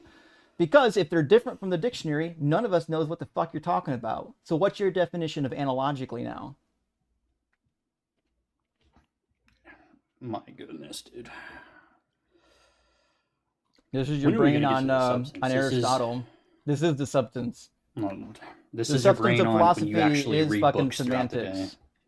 Yeah, I have a whole bookshelf behind me. I've got many more in the Wait, my attic because philosophy I is actually went to semantics. You're the one I who went brought up to semantic I went to reduction. school. No, you did. Yeah, sure, yeah. There you go. Your This memory's is not good. recorded. So what This is I know, recorded, dude. and trust me, a lot of people are Wait, going to see it, and so I'm wait, excited so about when that. you Not so when only you not only are a lot of people going to see it, I'm going to clip this in a couple months, and even more people are going to see it. And man, it's going to be a nice. So then banger. you're gonna I clip. can't So you're wait. gonna clip the part. You're gonna clip the part where you Mhm. say, "Hey, define this for me. Define Yeah. X. Define Yes. Y. Yep. Define Yep. C." Yeah, And it's going to that's demonstrate called that you've got you nothing but appealing to word semantic salad, reduction. and you don't even know what they mean. You don't even know what any of these words mean. You read them in a book. You don't even know No. how to apply them properly, and you think using fancy words is just going to get you through Do an you think? argument. But they don't actually do An that, which is why when I application ask isn't you to give me a an definition of application is going to be analogically, you perfect actually can't explication do of it. something? I can give you a definition So of I was able. analogically. Can I you was give me a able. I definition was of able to analogically? explain. Are you capable of giving I me was a able to definition of the word that explain. you're I was using able to different from the explain. actual dictionary? Can Yeah, you give me a I can keep definition? talking too. I can So keep when I talking was talking too. about Actually, not explication only can of I keep something, talking, of the I can make sure that concept, I'm talking louder than you. No one can hear you when you talk over me, by the way. You that's have to know that my mic's louder that's than fine. yours. Like that's not even, you shouldn't even That wonder about that. In that fact, I can even that's turn it up fine. louder. Look, The now it's like way louder than character yours. of a It's gonna fucking person, blow everyone's ears out. a character Like of a no one can person hear speaks anything you're volumes of the saying substance being when talked you about. talk while I'm talking. I don't know why you keep doing it. It's the weirdest thing. So the thing here is Mhm. I'm waiting This for is a a perfect definition of representation of analogically because atheists. you used the word analogically in a way that's not in the dictionary. So I need to know what it means when you use it.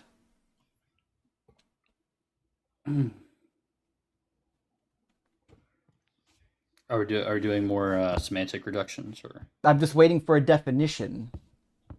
yeah, that's what semantic reductions are.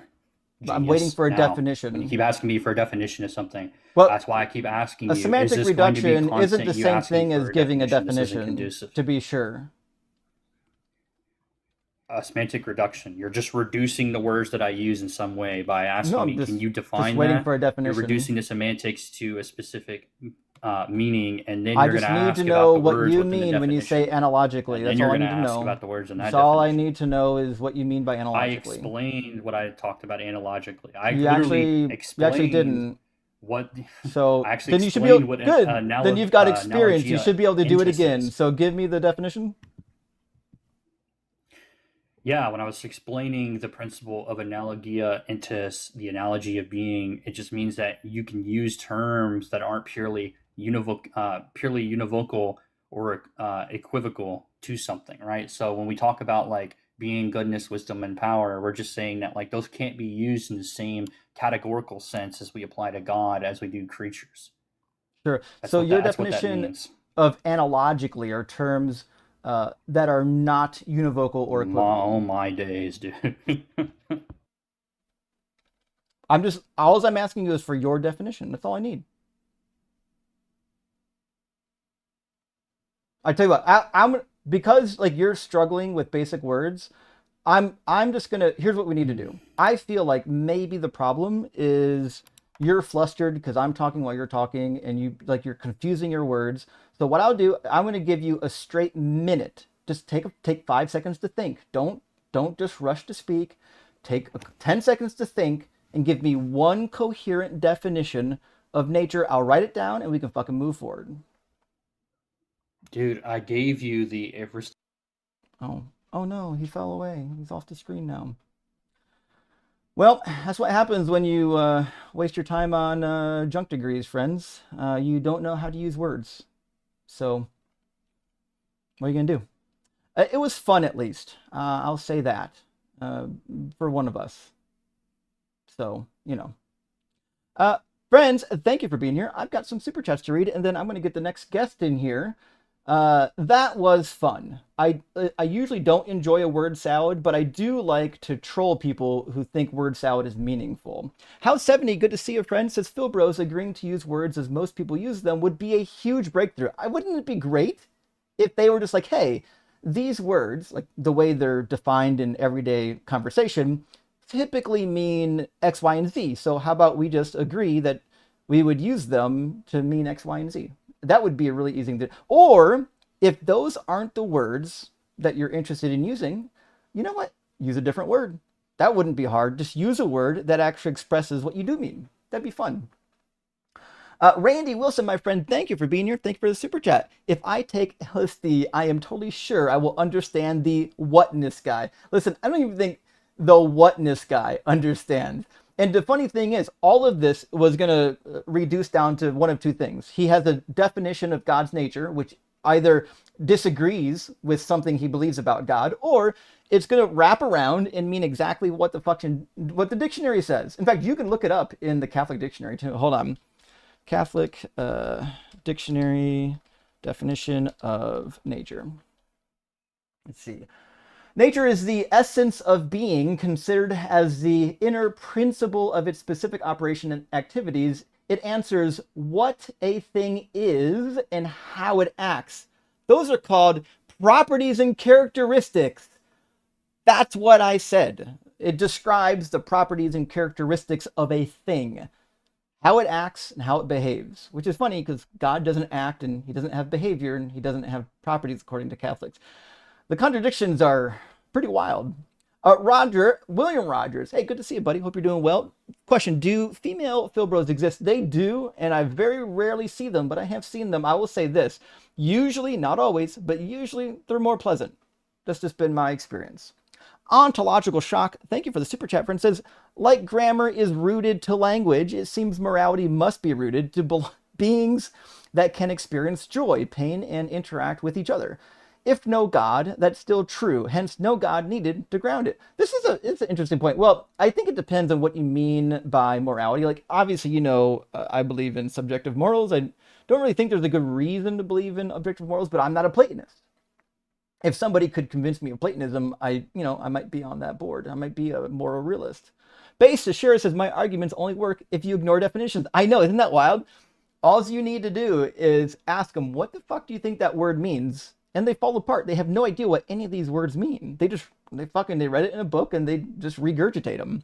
Mike, thank you for the $20 super chat, friend. And beautiful kitty. These motherfuckers who majored in poverty.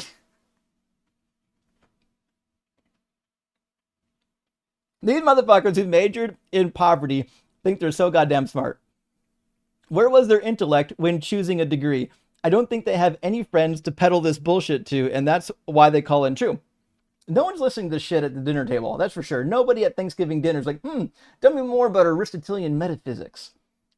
Tell me more about words that are used completely different than how we use them in the English language.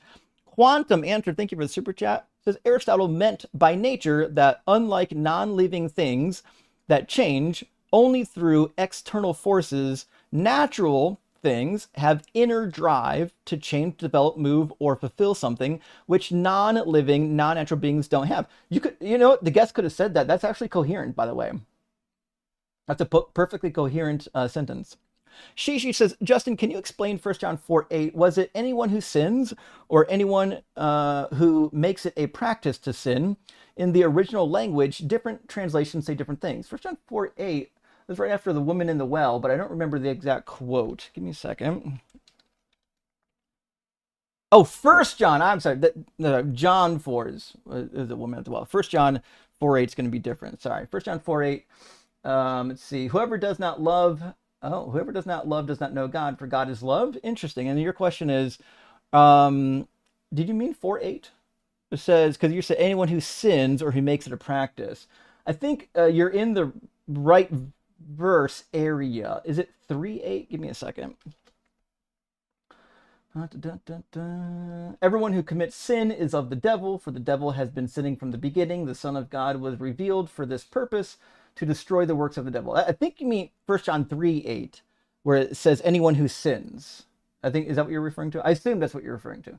All right, so let me grab that real quick. I apologize. Give me just a second. I'll pull it up in the Greek text and see if it does anything different for us. All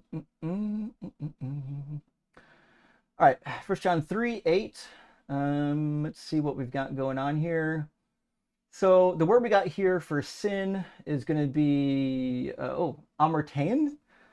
And the definition is, at least according to Thayer's, is going to be, interesting. To miss the mark, to err, to be mistaken, to miss or wander from the path of uprightness and honor, or to go wrong and wander from the law of God, violates God's law, so on and so forth. So he's just saying, if you do wrong, right? If you do wrong, X, Y, and Z is what the verse is saying. So with that in mind, let me try to figure out what your question is asking.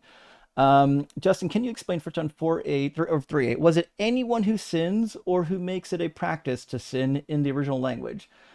Is the word anyone in question? So typically, anyone is not a word that usually shows up in Greek or Hebrew.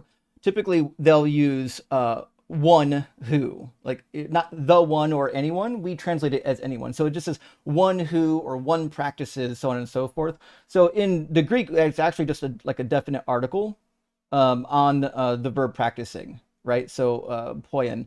So it'd just be the one practicing, or the best way would be the one practicing. We translate that as anyone. And that's a fair translation. So yeah, I would go with that. Herman, hey, thank you for the super chat, my friend. It says, I have a degree in physics and math, and 30 minutes into this convo with the Lamb, I am completely lost. His conversation is the example we should use to show Phil Bros make no goddamn sense. Yes, if you want a poster child for why word salad doesn't win arguments, I think he's gonna be the poster board. That's the guy you want to show. This is the warning not to do. All right, I got 2 more super chats.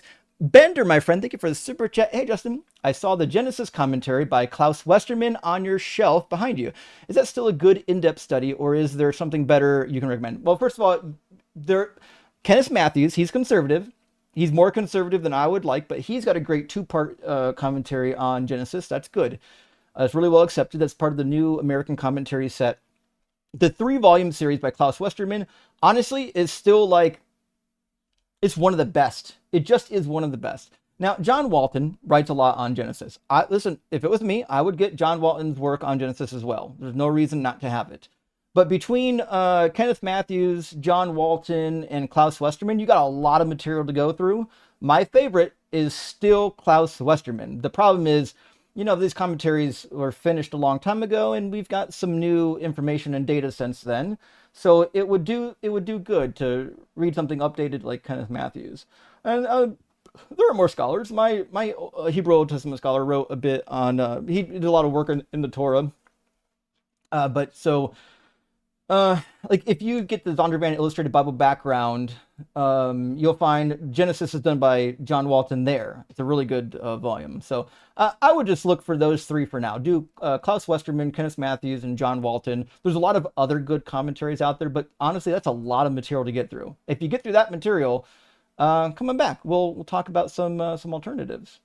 Also, Martin, thank you for the $20 super chat. Why do these Philbro incels always think they are the smartest ones in the conversation when they show they're nothing but vapid? Agreed, right? This is the same thing. Like when you go to like theology school, like you go to seminary, they literally warn you when you take your homiletics class. Don't use fucking big theological words in your sermons. No one gives a fuck. Nobody knows what any of those things mean. All you're doing is wasting your time just pretending like you're smart. Just speak normally and you'll communicate the message. Last Gretchen super chat. Sorry, I had to pull up Gretchen because Gretchen, I agree, is really mad at me now.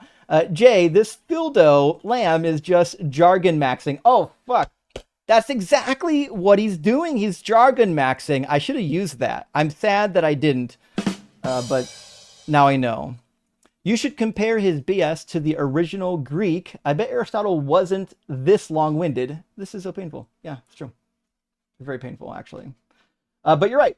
I doubt Aristotle was this sad at communicating what he meant. Now, next in line was our YouTube guest Juan, it looks like. And then after that, I think it's J Bum the janitor. I could be wrong, but I think that's the order they came in at. Let's get Juan. Welcome in, Juan. Are you at least 18?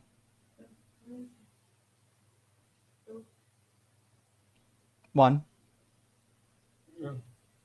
Juan. Es que estoy, me Are, está sirviendo la tableta. are Como you no with us, puedo, Juan?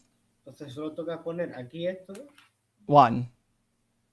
y puedo Hello? pasar a Oh, pintar. Juan is not with us. Okay. Sorry, Juan. Got to move on. Hate to do it, but don't really have much of a choice. Our YouTube queue is now suddenly empty. We had two guests in there. Juan wasn't a real guest, and the guest dropped at the same time Juan dropped for some reason. So we're on to J Bum the janitor. Interesting name. Welcome in, J Bum. Good evening. Yeah, how you doing? Good, good. I'm tired. Yeah, I understand that. J Bum, are you a Christian? Yes, sir. Yes, sir. Okay, and do you believe that Christianity provides you with a set of objective morals? It's a good question. By the way, I want to preface, I'm not going to be an ass like the last guy and waste your time. I appreciate that. I appreciate that, yeah. I don't think I'm smarter than you in any regard. Let's just get that out of the way. I mean, the reality is he probably is smart. He just made a poor decision by not actually communicating effectively. So what are Well, I gonna mean, do? you just got to admit when you're wrong, right? Yeah, that's true. So So your you're question, do you're I a believe Christian. that? Hmm. Yes, yes. I'm definitely kind of I definitely believe in my own kind of weird shit. I don't go to church or anything. Uh, do I believe it provides an objective morality? Hmm. I don't know. Part of me wants to say yes. A little part of me wants to say no. Let's go with yes. Okay, and by objective morals, what do you think that is? Because my definition of objective morals just means that it exists independent of a mind, and from what I can tell from the Bible, the morals came from God's mind. Hmm. I guess then, do we consider? Hmm.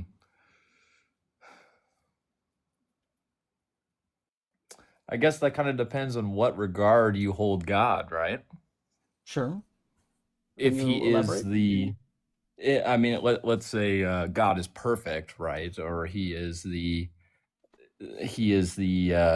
maybe the pinnacle of everything that is good, then yeah, I would.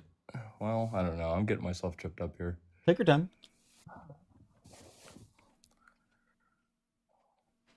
You know what? Let's go with no. Let's go with no. Okay. I don't believe it's objective. Awesome. That's actually the right answer, and there's nothing wrong with that. That's just admitting the obvious. So, okay, the next question then I would ask is, we agree now. You and I both have subjective morals. The next thing I would want to ask is, your morals are subject to God's mind. My morals are subject to my mind, right? Hmm. What would be a compelling reason to follow God's subjective morals as opposed to mine? Mm, the way I view it, what I believe personally is, I think it gives you a good framework to work off of, right? And what I've always said to myself anyway is, I believe it to be true. If it's not true and there's nothing at the end of this life, then at least it helped me live a better life. Does that make sense? Does that kind of answer your question? I think it does. Okay, so you would say it helps you to live a better life. What if it caused other people to have a worse life? Mm, what do you mean? What if? Like, what would I feel? What does that make though? Can you elaborate just a little bit? I'm sorry. So I think you're suggesting that when you follow God's morals, there's like improvements. Like your life improves. Maybe their lives around you improve. Mm-hmm. But what about people who follow God's morals and things get worse? Mm. It's a fair question. I don't know. I don't know. So I'm thinking like inquisitions. The early church forcefully baptizing Jews and forcing them into ghettos. Because the Jews were Right. evil for killing Christ. Maybe this will answer. I don't believe those people were. I don't believe those people were good people, and I don't believe those people can honestly call themselves Christians. Fair enough. So what if, all right, we go Hmm. into the Bible and look at some of these prescriptions, and maybe you can tell me if these prescriptions would lead to something better in someone's life or something worse in someone's life. Okay, sure. Let's give it a shot. Yeah, that's fair enough. Okay. I'm somewhat familiar with the laws in the Bible. I got to study the Old Testament pretty extensively. There's a couple Which is laws that, awesome. yeah, I mean, listen, I don't regret it. It was a good time for me. But I'm some very that took, interested in this stuff. I just can't make the time to ever read it. well, in order to read it, you have to know like history, geography. You have to know a bunch of names. It's a It's pretty such an daunting task. I mean, you have your master's in it, right? It's such an in-depth topic. It's one you never really stop studying. Yeah, I would agree with that. Yeah. Okay, so I haven't done this passage in a while, so Yeah. we'll pop it up. It's not a bad starting point. You probably, and it's a familiar passage. You might already know this one. Yeah. Let me put it on the Yeah. board. I apologize. I didn't have the verse on the board yet. Let me All grab it. good, all good. Okay, and then let me resize it real quick so y'all can actually read it. Cool. This is a command given to Saul. Now, you might think that I'm going to read this passage and we're actually going to dissect this exact passage. I actually don't. Mm-hmm. That's not my goal. This is actually a starting point for Okay. what I wanted to say. So Okay. this is a command given to King Saul by his prophet Samuel, and the command is in verse 3. It says, "Now go and attack Amalek and utterly destroy all that they have. Do not spare them, but kill both man, woman, and child, and infant, ox and sheep, camel and donkey." Now, you might say, I know, right? You might say that's pretty fucking rough. Oh But yeah. Oh yeah. my point isn't that this specific command is the problem. I Right. mean, it is a problem, Okay. right? But the Yeah, for reason sure. For sure. the reason why I'm connecting this with God's laws is because there's a familiar phrase in here. The word utterly destroy in Hebrew is typically harem, and it literally it kind of means something better. Well, it means more than utterly destroy. It means to literally murder an entire people group. It's a genocide for God. We have got pretty good Okay. archaeological data helping us understand what this word actually means, and it shows up in the Bible being used in the same way. So in Leviticus 27, I'm sorry, is it 27 or 17? Let me see. 27, I think it's 28 through 29, I think. I couldn't tell you. You're the expert. So it says, nothing that a person owns that has been devoted to destruction, which is the same as harem for the Lord, Okay. be it human or animal or inherited holding, may be sold or redeemed. Every devoted thing is most holy to the Lord. No human beings who have been devoted to destruction can be ransomed. They shall be put to death. Meaning, the death of this person is holy to the Lord. Now, to me, this is a crazy law to have. How do we? If this Hmm. is part of God's moral system, that we get Right. to separate whole people groups and then slaughter them for the Lord, I'm struggling to see how this is better than, I Right. don't know, Right. helping And them. here's where I start to diverge, and I kind of Hmm. because I could just kind of practice alone by myself. I'm married and everything, and I still Hmm. just kind of keep this shit to myself for the most part. But Yeah, I, I, uh, I, I, I don't know if I necessarily subscribe to the idea that God is a perfect being. sure. I don't believe that I do. So when it comes to shit like this, I agree with you 100%. No, that doesn't make anybody's life great. I don't think he is this perfect being from start to finish. I think he's evolved and changed as he's existed in whatever space he's existed in. I don't know. I don't know how to describe that, but Mm. no, I don't agree that that helps anybody. Nor do I believe that it's uh, something he would want you to do anyway. I think the New Testament, these are both Old Testament quotes, right? Yeah, Yeah, yeah. So I don't know. I just really personally, and think how you want about this. I just kind of stick to the New Testament on this kind of stuff. I just try to be a loving, caring person, mhm. and I try not to get into the semantics of some of this stuff because I'm not educated enough to be able to talk about it in a sense where I can Mhm. distinguish between these things. Does that make sense? Fair enough. But do you think God gave the commandment? Yes. Okay. So we would agree, at least according to the text, that God did give the commandment and that it seems to be not a good command, right? Yeah, absolutely. Gotcha. Okay. So we would say then we would be in agreement that it seems like God can and does give bad commandments sometimes, right? Yeah, I agree. Okay.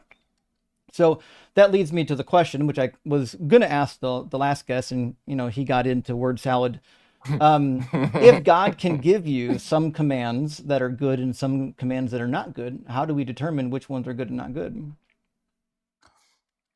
I can't tell you how we determine. I can tell you how I determine. And how I Yeah, sure. determine, I guess, is personally, I guess I just kind of determine by as shitty and probably terrible as it sounds, just cherry picking the good stuff. Sure, but how do we So know it's good? I that's a good question. How do we know it's Mhm. good? What I guess how we could know it's good, is there any other basis for what is good? I feel like the Bible is a basis for what is good and what is bad for a lot of things, right? Well, So is there if something else we can use as a basis for good to compare it to? well, I think that's kind of where what we're trying to get at, right? So if the Bible Okay. is our source of goodness, it tells us what's good and what's bad, but it says Right. that genocide is good. I don't know where we go from there. What source do we bring in to say actually the God and the Bible were wrong? Genocide's not good. I don't know. I don't really know, to be honest with you. It's just something I've kind of come to my own conclusion about. I can't really say I've heard a lot of people speak on that Hmm. to be able to debate that with you. I just like I can tell as a human being reading that that's not good. If there's an all perfect, if I'm going to consider him an all perfect being, that's not an all perfect command. So it can't. So not everything he says can be all perfect, right? There has to be some other kind of influences into the Bible, like what? How would you say it?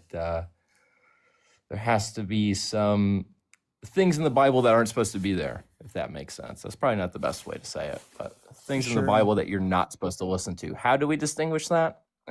Common sense. I know it's not a great answer, but It's probably better than what most Christians would say. But I guess that just got to leads be me to the honest.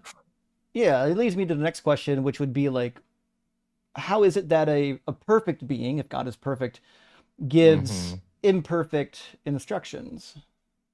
I don't know. I don't necessarily believe that he is imperfect or that he is perfect. My bad. My bad. I don't believe that Okay, he's perfect, really. gotcha. So God would be. So I if think he God, does what he can. What he can. sure. So if God is, let's say, less than perfect, then Mm-hmm. there's a couple things we have to shift around. One of the things is the passages that said that God is perfect, that His law is perfect. We would say isn't true, and we would Mm-hmm. say that we have to use our own common sense to determine which laws are good and which laws are bad, which would lead me to maybe a final question, which is if we have to use our minds to determine which morals are good and which morals are bad, why don't we just do that from the beginning and throw the book away? Well, because isn't the book what we use as our basis to determine what is good or bad, right? Like without it, what do we have, right? I mean, we're talking about one of the most influential pieces of literature in the history of our existence, right? So But if we don't have it, yeah, we throw the book away, right? But then what does that leave us? I mean, do we go to the Torah? Do we go, what other piece of literature do we go to determine what else is good or bad? oh, I don't think we do. I don't think we go to a piece of literature because we've already determined that So this piece of literature can't tell us what is good or bad. We have to use our own mm, brains to figure out what we think is good or bad. Which, if that's what we have to do, we can do that without the book. okay, fair enough, fair enough. That makes sense. Yeah, yeah, yeah. I'm listening. So, my point is this: I think that there's not a good reason from this viewpoint. There's not a good Mm-hmm, reason mm-hmm. to believe that God's commands are good. There's not a good reason to follow those commands, right? So, like, Mm-hmm. for you gave a better answer than what I was expecting. You said because when you follow some of God's commands, your life gets better. That's actually probably a good answer.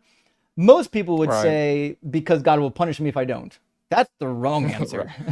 See, I don't believe in that shit. I think that's the wrong. This is why I don't go to church. I find it very difficult to actually listen to somebody and be like, "Oh yeah, that's 100% true." Like bullshit. I have a hard time actually sitting there and not doubting some of the stuff that's coming out of their mouth. Like you Yeah, got to use your brain and debate. You got to debate with other people, right? I mean, like you got to mhm, talk. You got to figure it mhm, out. right. Yeah.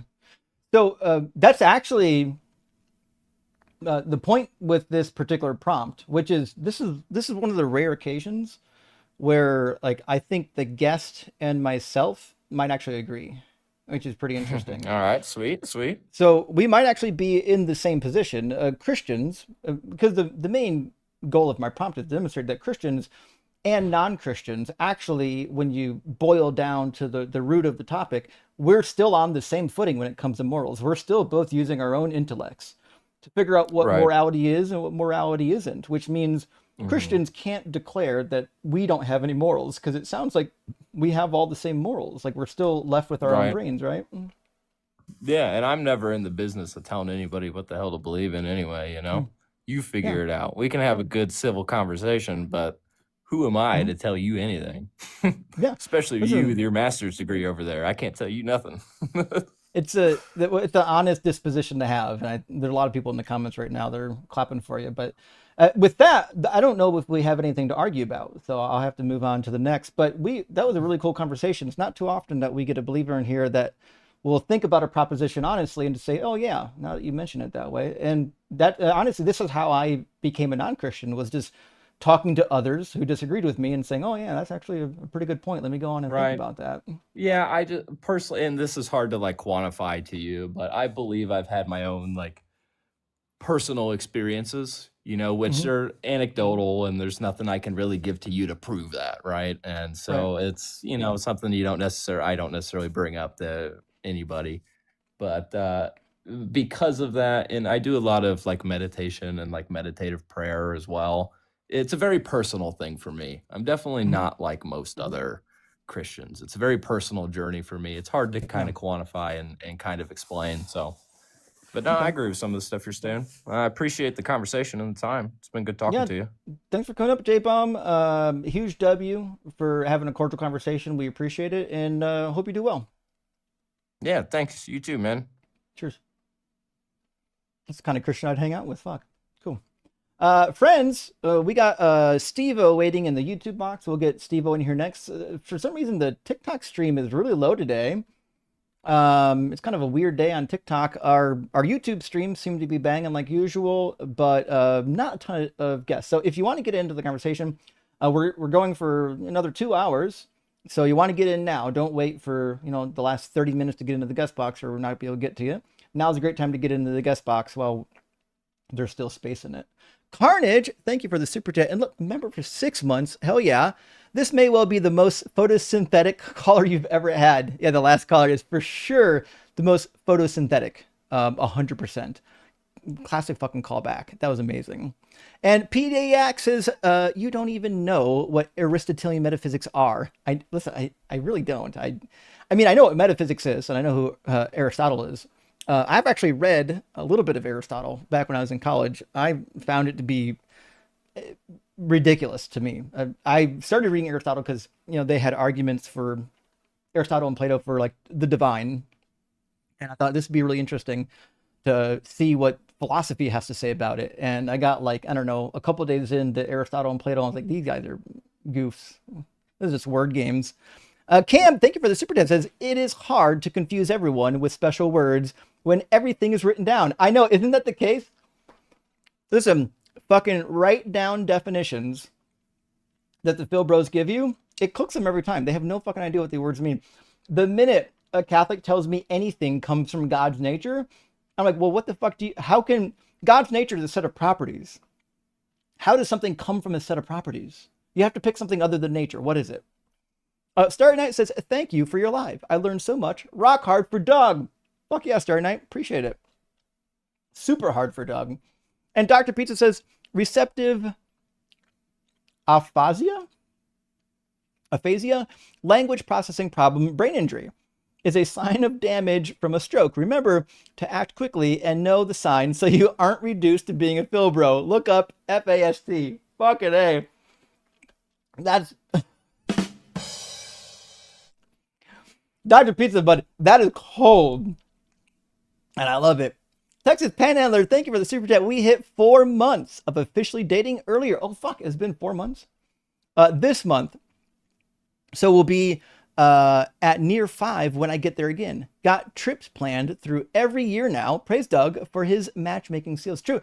For people who don't know, we have, I think, more than one. We've got at least 2 love matches that have been made. I don't even think on purpose, maybe, in our Discord. If you are looking for someone to at least converse with and enjoy some pleasurable conversation, a lot of cool people in the Discord. I'm not saying you'll find love. I'm just saying anything can happen. Marduk says, do you not know Dr. Joe's email or the best way to contact her? Yes, I do know her email, but what you should do is go to her YouTube, or not her, well, go to her YouTube page, but she has a webpage. It's Dr. Joanne Ketch. So if you go to Google, I'll just go to the Google, and I'm going to type in Dr. Joanne. Oop, I got to type it right. Dr. Joanne Ketch, Ketch. Her webpage will come open, and it's joanneketch.com. And on there, you'll see a picture of her, obviously, and you'll see her credentials, her CV, and different ways that you can contact her. Or there is a spot on her webpage where you can just submit a message to her without an email address. Although I think you might need an email address for return. I don't know. So there's a couple ways to contact her. But if you really have trouble, a lot of people in the Discord are in communication with her. You're welcome to pop into the Discord and just ask around if you get into some trouble locating her. We love Dr. Joe. She might even be here right now. Daniel De La Noche, thank you for the super chat. You actually can replace words with their definitions if you're using the if you're using them, I think you meant them contextually and grammatically appropriate definition, which you were. He just wanted to special plead without definitions. LOL. True. If you're saying this is what I mean when I say this word, then I'm just going to write the meaning into the definition. Definitions are what words mean. So when you tell me what these words mean, that becomes a definition. Sorry. Design says analogically pulled from the anus Philbro dictionary. Absolutely true. And the problem with saying saying that this applies to God analogically is identical to reading a Bible verse and saying it's a metaphor. A metaphor for fucking what? Analogies have to map onto something. If you can't tell me what they're mapping onto, then the analogy doesn't mean anything. Last super chat for now from Greg Liss. Is this Christian deconstruction song popped into my head on a long motorcycle ride and made me giggle. Why don't you turn me Jewish, turn me Jewish? I've got to do it Yahweh or no way at all. That fucking crazy. I've never heard that. Thank you, Greg. I have to look that one up. That's a new one. That's a new one for me. Let's get Steve-O in here. Welcome in, Steve-O. Are you at least 18? Yeah. Awesome. And are you a believer? Are you a Christian?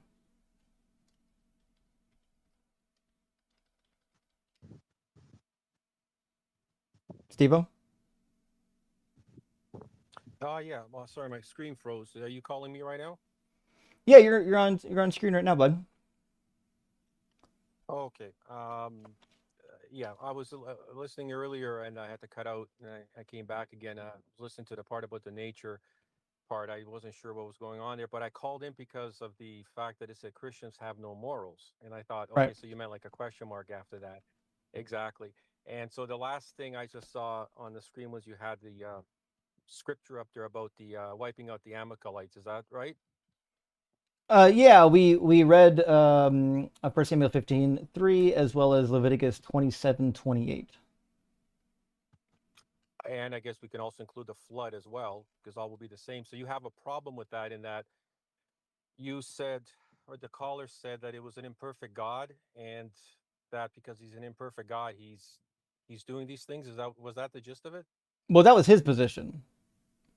Okay, that was his position. Okay. Your Yeah. position on this is what? That he's a Well, terrible God for doing it? I don't think he exists. I see. Okay. Yeah. Okay. To Well, be there's a to be lot of sure, I don't think effort any and of these time stories are true. devoted on the spaces talking about something that doesn't exist. Okay, but your position when you read that scripture, how do you would say what to a Christian when you read it? 1 Samuel 15:3. Yes, I what would was I you would said about the say, Amalekites being with it? I would just ask them when is it okay to murder children by the sword, and then they would tell me when they think it's okay to murder children by the sword, and then Okay, or sometimes they fair say enough. it's not. They would say, listen, it's never okay to murder children by the sword, and then we have a conversation. Well, I mean, it must be okay sometimes because God said you could. Okay, if you and I kill somebody, it would definitely be murder. Now, what you're doing is you're seeing this from your perspective as a human and only as a human being. Because I want to ask you a question: if God takes life, does He have the ability to restore it again or to resurrect it again? My This is not my complaint that dying is somehow bad. Okay. Well, since there was a controversy with that scripture, I can only go by that. But I could tell you that if you're reading it like you are, I didn't see any other like how to interpret it, what you were saying about it. But you and I, if we kill, we're murderers. We can't raise life up again. He Uh-huh. can. He did with that scripture you read, Uh-huh. with the other ones who were practicing the baby worshiping, and with the ones that were destroyed during the flood. Well, the He Amalekites raised them up weren't again. killing babies. No, no, I'm just saying there was another group that was, so the judgment had to come because they were sacrificing their babies to the fire. Yeah, It was an the abortion Canaanites. after birth. Yeah, exactly. So he did wipe them out. In this case, what happens is he has to do a blood feud. There's going to be an ongoing blood feud with these groups, and he's Wait, he decided has that to the do a blood blood feud feud? cannot go on. No, the blood feud will continue on its own. That's just a natural human thing that would happen What? with these groups. So he Well, decided to I'm wipe out the curious. blood feud with. I just want to make sure I heard you right. You said God has to continue the blood feud or no? No, no, no, no, no, no, no. The blood feuds will continue. They will Okay. continue Well, against the Israelites, and this will be an ongoing blood feud. so So he did, no God doubt, doesn't believe in wipe out blood that. feuds? Obviously not, because the blood feud Really? would be a generational thing of warring again and again and again. But the point that you're missing, Have and I Have want you to make read sure Second Samuel you understand 21? this, is scripturally that every single one of those situations where he intervened, well, in this case to end the blood feud, another case to end the practice that he gave multiple, almost 400 years of warning not to do, which is the blood sacrifices. on that hot plate altar sacrifice to Moloch. So basically, every single life, including the ones in the flood that were judged, all of them were raised up again, back Sure. to life. Do you think this is my argument? Do you know what my argument is? I could only go by what I saw when I heard when I tuned back in again with the scripture you had up there. Would you like me to articulate my argument? I've got two of them, and I think blood. You mentioned Well, blood feuds. Christians I'd are love to talk about blood morals, feuds. yes. I'm more than happy to talk about blood feuds. Cool. I'm just calling because all I said was Christians are not moral. I wanted to challenge you on that. And the Well, only thing that's I saw up there well, you haven't when I yet. called back was the scripture of the Amalekites. But well, you actually didn't engage with my topic. What you're talking about has nothing to do with my topic. Okay, I can only go by what I saw on the screen last when I called back in again. I saw the quote you had with the guy about the Amalekites being wiped out. Well, listen, I'm happy to talk about either topic. You're touching on whether or not God is good, and I was talking about whether or not Christians have morals at all. Now, I think either of those topics are fun to talk about. Which one would you like to do? Uh, let's say God is good. Sure. How do you know God's good? God is good because what he's done is in this world he created for us, which is an imperfect world. It's a fallen world. We can argue how it got there, but we know how it got there if you look at it scripturally. It's a fallen world. Look around you. This is it. It's either going to be this free will world or not free will. There's no in between. It's either going to be what you got. This is it. This is what it looks like. And in this imperfect world, what he did is he himself decided to atone for this by becoming flesh But I himself asked you, how do you know that God is and good making the though? atonement for us. Because he just gave us the ultimate sacrifice of making and atoning for our sins and for our eternal life. He Sure. himself came in What's good about flesh that? and did that after he created this world. But what's good about that? Well, what's good about it is without that, I would have either a dirt nap or I would not have eternal life. Well, And what's why? good about it is that I have eternal life with him that he's given me. It's a free pass. There's nothing I have to do to earn it per se. No, but pass It's a free gift of God. to what? Sorry? Pass to what? Did you say path to what? Pass. Pass. You said you get a free pass? Yeah, free pass, a free pardon. To what? Oh, a free pardon. Pardon for what? Free pardon. It's like if you're in a court of law, let's say, and the judge is about to sentence you for something, and a governor and a clerk comes and says, "Hey, listen, the governor just gave you a pardon. Would you like to accept this pardon?" Well, I'm going to A pardon say, for yeah, what I'll though? take the pardon. I know what a pardon is. I'm asking a pardon for what? For the transgression and for the sin of what would be me incarnal as a human being. That thing which is not holy enough to make it to heaven could not be on my own. So he's given me a solution and a But way why he can't it did be in heaven? And because you can't have the sin in heaven. Why not? It's a holy place. You can't have sin. You can't just have So Hitler up there unrepentant. how did Satan go You up there? can't have Because he goes you up there can't and have the talks with serial God killer face up to there, face in Ted Job. Bundy, unrepentant. Why not? Sorry? Satan's up there. Well, no, he's not. Yeah, in Job chapter 1, he just Of goes course up he's there. not. No, he goes up You there didn't into read a Job? courtroom or a balcony to basically have a discussion, but read about what happens to Well, him. he In goes to Revelation, meet he's with cast God, into right? the lake of fire. Is he in God's Of presence? course he can. He's not in heaven. You can understand it. You can Well, have a where is courtroom. he? You can have this in between space. He's having in a courtroom of God a discussion. He There's has a been thrown out from courtroom. heaven. He There's is a not ever going courtroom to be in where? heaven again. Somewhere in the celestial, somewhere in this between, who knows? We don't know where it is. The third heaven, the second heaven, somewhere up there, there was a courtroom where he's allowed to come in there and he's having a discussion with God. That doesn't mean he's in heaven. He's Wait, but where allowed is to he? make his point. Right now, he's been. No, where's the Right courtroom? now, he's been cast. I don't know where the courtroom is. It's irrelevant Well, where the courtroom is. You can use your imagination. so if God can be in the presence of sin, why can't he allow the presence of sin when he's in God can be in the heaven? presence of all sorts of sin. Oh, Jesus well then took what's the upon problem? every sin. He can't be in front of it in terms of. Why not? See, you can be. God can be in the presence of sin when he's dealing with us human beings and giving us for example, the Israelites revealing himself, but he can't Oh, be and allow then we can sin all to go to come seven. into heaven and dwell Why there. not? Sorry? Why not? Again, just think about this logically. Wait, so you Ted don't have free Bundy will in up heaven? there, unrepentant. Wait, do you have free will in heaven? You have free will in heaven, but when you Oh, are in but how Christ come no Jesus, and how come no one's gonna sin? because we know that the sin nature, when you're in Christ Jesus, as we get into the new heaven and new earth, is taken away. Oh, There is no so more sin nature. could God just take away our sin nature now? Then we wouldn't sin? Nope, because this is a free world that we're living in. This is So it. why not just change You it? have the angelic realm that was thrown out. They don't have Yeah, yeah. repentance because they Listen, were we all in that know. place and they I'm sinned. asking, why doesn't he just change it then? Does he want us to sin? No, I mean, he doesn't want to sin, but to be obviously free the free will. will is not all that important. Like, or the nature, the sin nature is not all that important if he's just gonna take it away. No, he's going to take it away for the saints and those that are in Christ Jesus, those that have So what? accepted his Why? pardon and atonement for this sin world we're Why in. is he taking it Why? away? Because he's decided he loves us so much. Because But why John is he taking the sin 3:16 nature tells us he away? loves us so much. Say that again. Why is he taking the sin nature away once he get to heaven? Why is he taking the sin nature away once you get to heaven? Because at that point, we are no longer being judged. We have the saints go through a salvation. So we're not going to be part of this world anymore.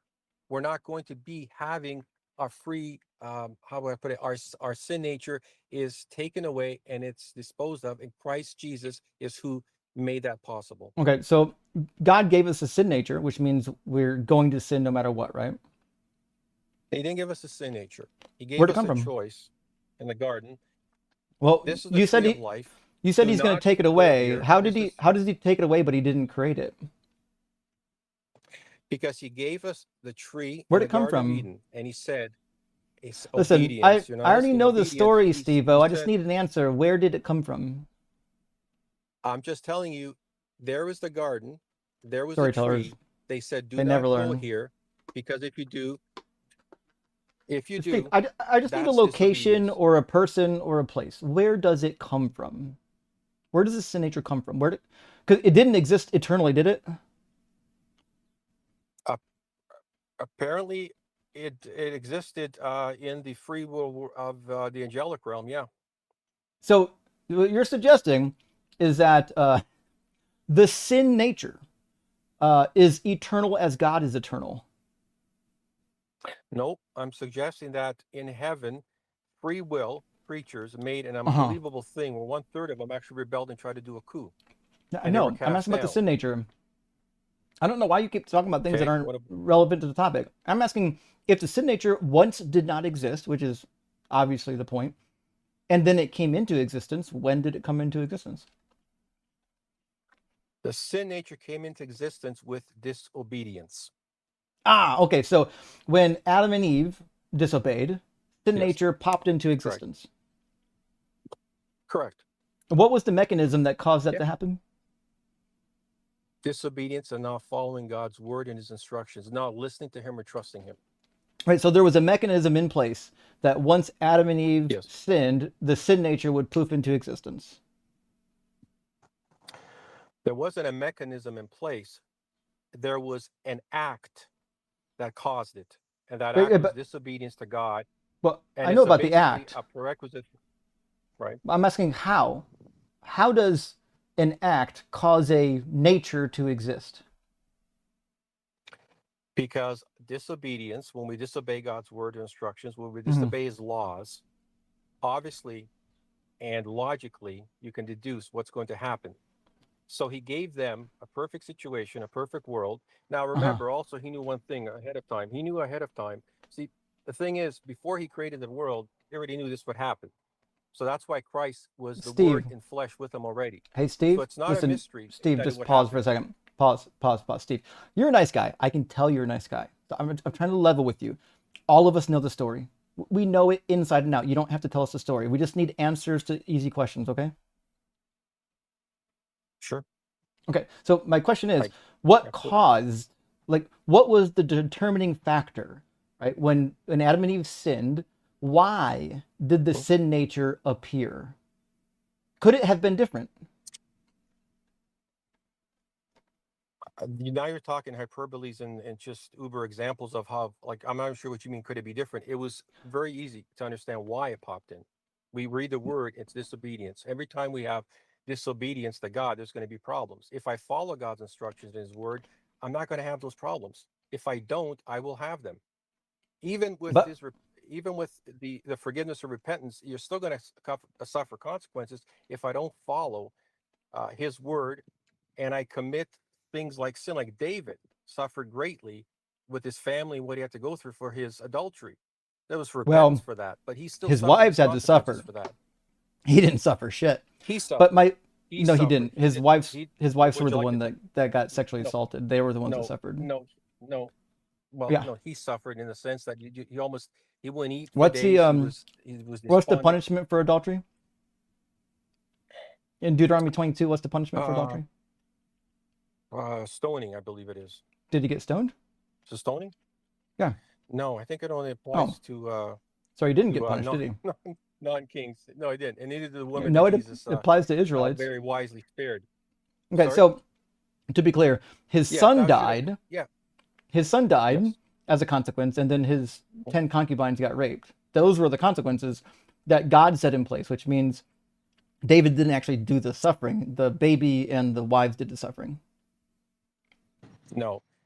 The curse Listen, fell on the if family. He you're did the if you're suffering. Read it what, well, carefully. no, God didn't send a curse. He sent a punishment. He says so. So if you right, if He, you and your wife, there's some sexual infidelity there, would you rather be the one who gets sexually assaulted? Like, would it be better for you personally as a punishment?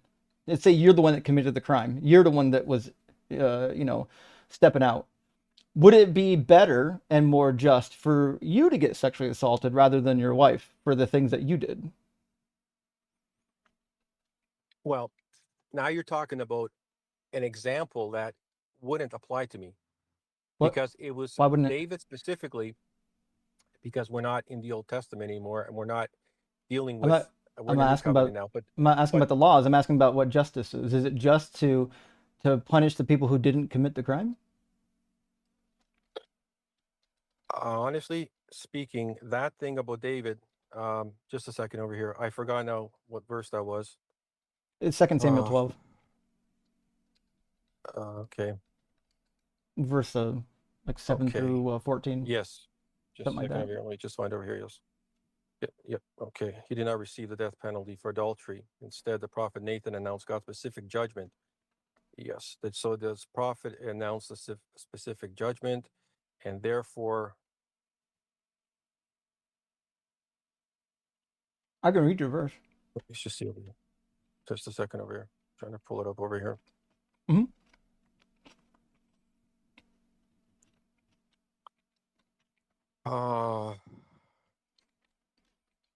Let's see here.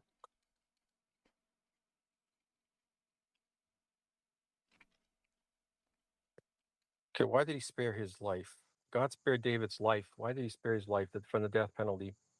Um, What? Why do you think that would answer my question? My question is it just? Is it fair to punish the people who did not commit the crime rather than punishing the person who did commit the crime? again, just give me 1 second here. Sure. Just a second. I'm pulling this up over here. I want to see where it is. Ah, okay. So, yeah, we're talking about the Old Testament. So we're talking about Samuel gave him the punishment because of the sins of the father and the shared responsibility that fell upon the household. Then, if you did something like that, okay. So it was, yeah, it was a punishment that was the sins fell upon the father and it was shared on the household. And as a result of that, that's why we're reading that that took place on him. Again, like with everything else, those individuals too that we're talking about, his son, again, even though he was slain there, God did raise him up again. Right, but my question is it fair to punish the people who did not commit the crime as opposed to the person who did? Well, I think that when you look at it in the Old Testament and you see the way it was done with the punishment falling corporately on the household and the head of the household and the family members, it was basically a law that they knew existed, and they knew that's what was corporal punishment for the family at that time, for the household Right, but at that I'm time as asking, is it well. fair So it's though? a Is shared it fair responsibility. to punish the person who didn't commit the crime rather than the one who did?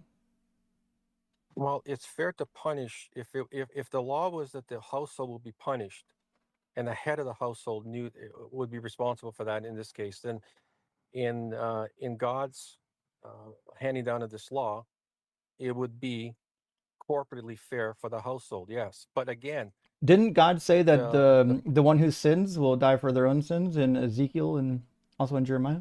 And didn't he did where did he say that if you commit adultery, your spouses get raped? Did David know this I'm was going to just going happen? by the fact that no, David didn't. Well, David didn't know what was going to happen. Obviously, he knew Well, after the fact of then you what can't the hold him consequences would accountable for be. what No, no, happened to I'm the not saying no, no, wives. no. He knew about the corporate family thing. I'm just saying he didn't He didn't realize know how about bad the it would wives getting be. raped. How much?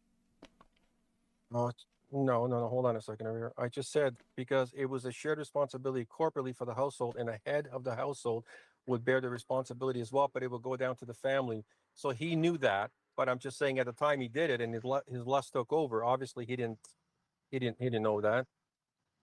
Yeah, but my question is, did he know that his wives would be raped?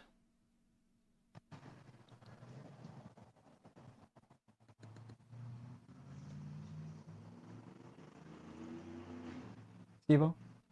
I would, yeah, I would say that. Trying to pull up the scripture over here again. Can you Uh, see the screen? I can put it on the screen.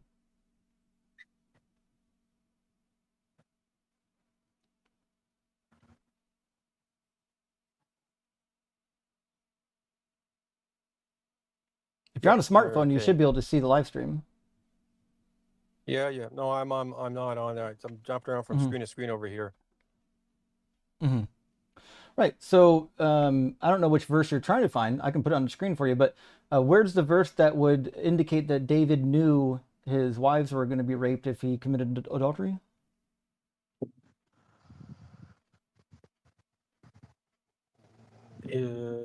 I'm trying to look at the scripture. Yeah. So yeah, again, the punishment fell on David, and David's. Yes, you're right. His family and his household did suffer the consequences because the sins he'd committed the sin, and it didn't fall down on the household. That's Right. the way it was. And the question That's the is way it it fair was, and though? that's something that he. I think that if God's plan is going to be to raise them back to life again and give every single one of them life again, eternal, yeah, it is fair. But how do you know that the wives He get, got eternal life? how do I know that? Yeah.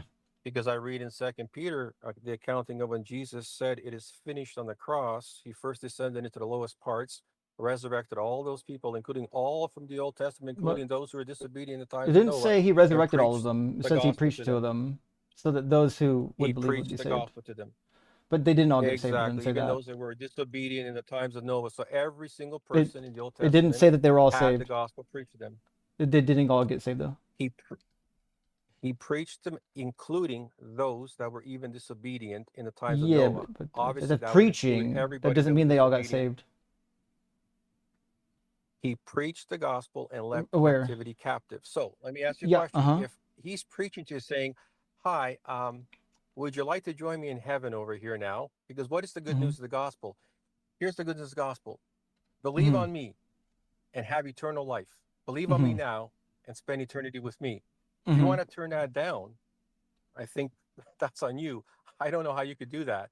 Only atheists today with that message of Just salvation be turn it down, but certainly just to be clear, not anybody you're who assuming that everybody went to heaven. So everybody even got preached to. That is good so enough. even Every even single person got the the people gospel of Sodom preached. and Gomorrah.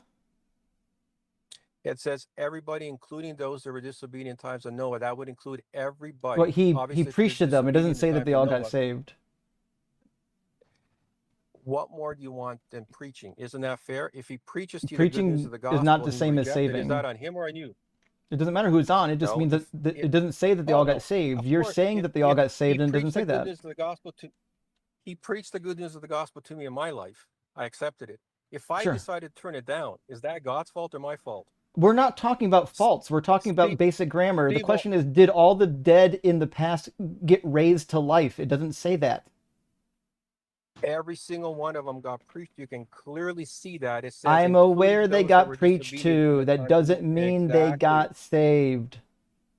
It doesn't matter, because if you It have the does. good news of the gospel preached to you and you don't accept it, he's not going to force you. But at the same time, if you reject that like you are now, or if someone rejects it today, is that on God or is that on Steve, you? He you're gave you the lost. free gift. We're not asking about I'm not blame. lost. We're asking about what does the passage say? Does the passage say that they were all saved or that they were all preached to? It's all preached to, Okay, there and we that's go. good That's all I enough. needed you to say. Well, all we're Okay. asking is, All did right. they all get There you saved? So go. you said that David's wives would have went to heaven. They would have all been saved, but you don't know that.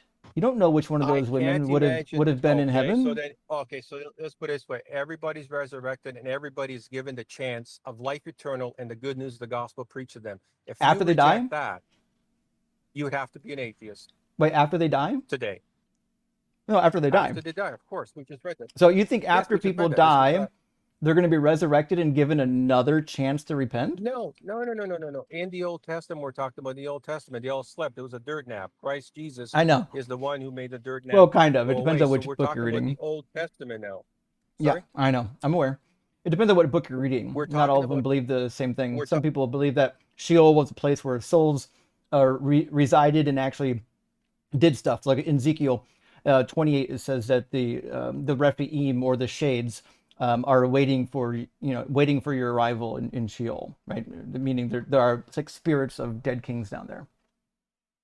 yeah, David talked about Sheol as far as he said, I would be dead there. So no, it doesn't for death. It's Right. death there. Now we can So talk about different things. Now Jesus talked about different types of punishment that will be in different types of hell, including the in the book of Revelation, the second death, which is I think a pretty humane way to go yeah, to people that don't Revelation want to accept the 21 goodness of the gospel. But being thrown we're into a talking lake about, of fire is yes, we're humane. talking just no, Okay. it's You second think death being is also yeah, applied. Revelation 21 says that the second death is being thrown in a lake of fire. Correct. No, So that's what I when said. You think Jesus being thrown talked into a about, fire is humane? hold on, just give me a second to answer this, if you will. If you read That's Jesus just a yes or in the no. Gospels, you'll clearly see. Can I just finish, please? Thank you. You'll clearly see that he defines that there is different degrees of punishment and judgment. Not I know. everybody gets the same punishment. Not I know. everybody gets the same judgment. I'm aware. Also, it says second It says death. it'll be That is a worse for death. Tyre and Sidon in the judgment than it will be for those in Yeah, Sodom that's and right. Gomorrah. I'm aware. I'm Exactly. not. You You can't don't judge need to a Hitler explain and a any Schindler of the this to same me. You way. just need to answer Exactly. questions.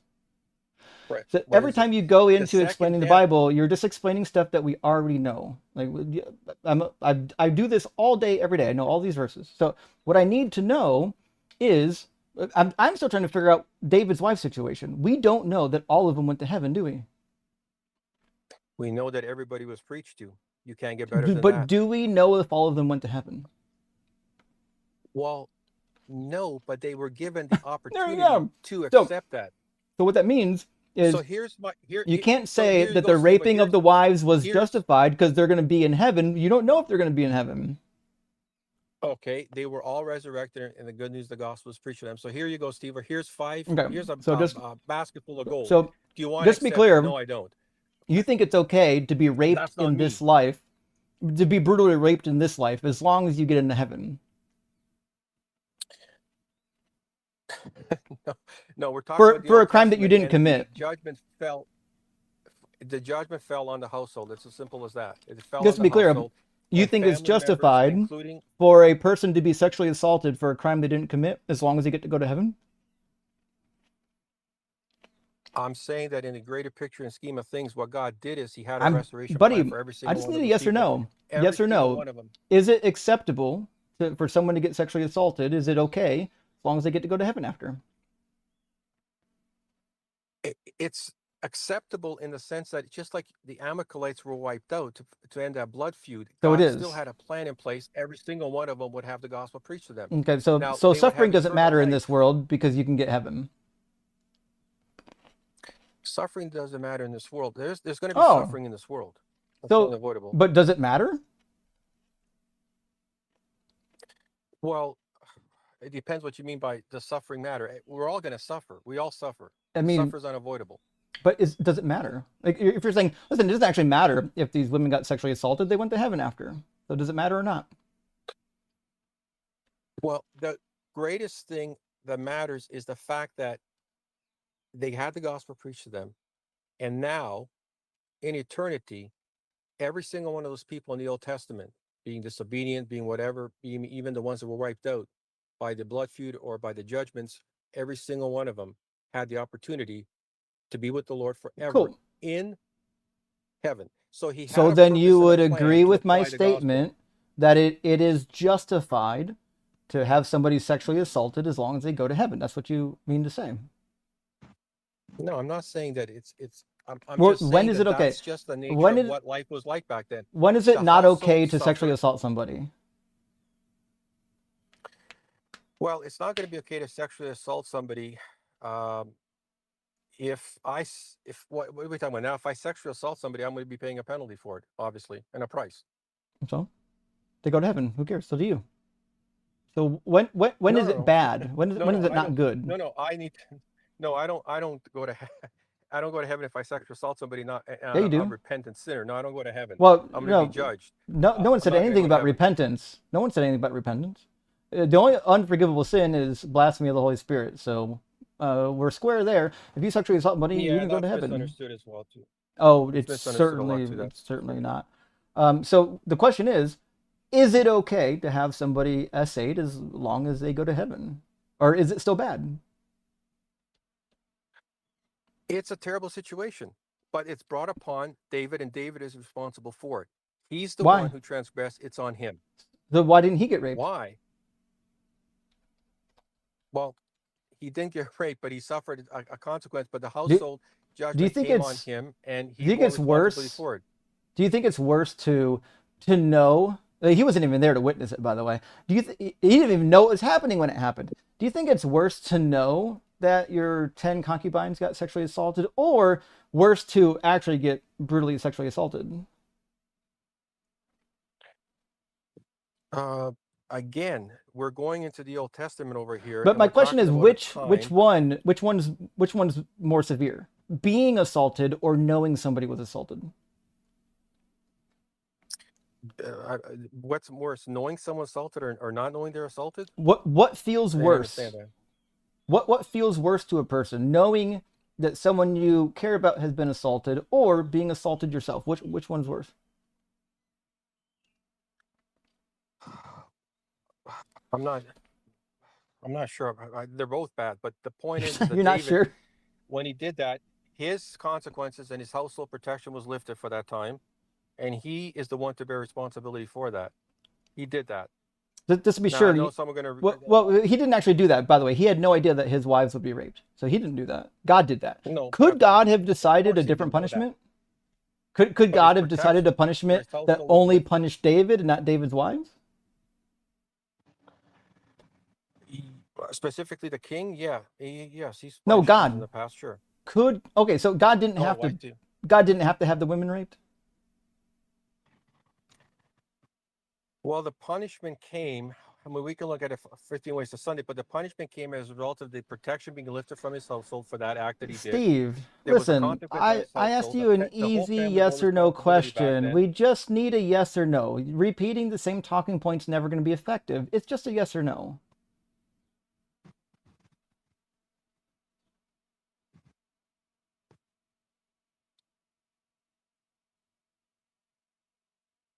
Could God have chosen a punishment that directly affected David that didn't irreparably harm the 10 women?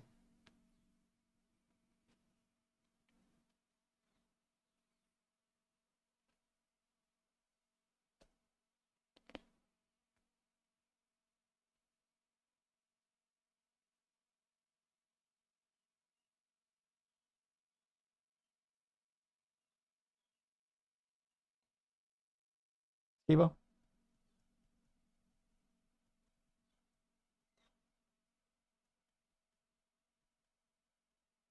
Steve-O?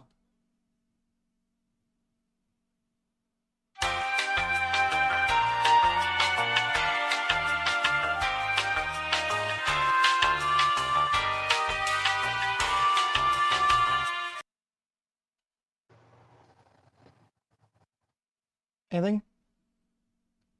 I think he lost reception. People in the comments that thought he was driving might be right. Well, Steve-O, when you get your reception back, Sorry, oh, there you I'm go. in a car. I am in a car. I am a Fair enough. car. I'm in a car. So, did you hear my question? Um, go ahead, repeat it again, please. Yeah. Could God have chosen a punishment that directly affected David without harming the women?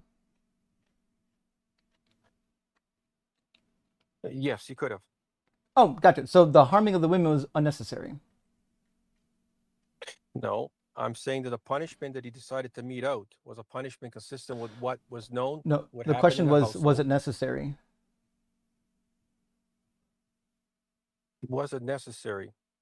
To be sure, the Was it answer is necessary for no, because David to be punished? you said it could be another way, which means it's not necessary. That's the definition of necessary means it couldn't be another way.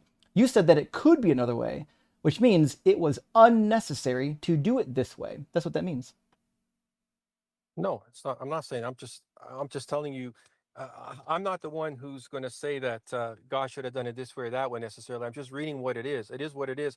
And the punishment that came down, we read, was on David's head, though. This was on him. It's on He God, knew this actually. would Because come on his wait, family. He didn't know what would No, he happen. didn't. No, he didn't. Show me where he knew his wives would be raped. Well, he knew that if, as the head of the household, he did something like this, there would be a penalty passed on that household. He knew Did he that. know what the penalty was? No, he did not necessarily know in that specific Do you instant think what if the he penalty would be. knew? No. Do you think But if he if we knew knew his what the son was penalty going to was, chase him out of the palace, run a coup against him, and then rape his 10 wives, do you think he would have done the same thing? well, Absalom, yeah, Absalom's coup is a whole different thing over here, including But the way David dealt he's with the it. I one. mean, it was He's the quite, one that raped him.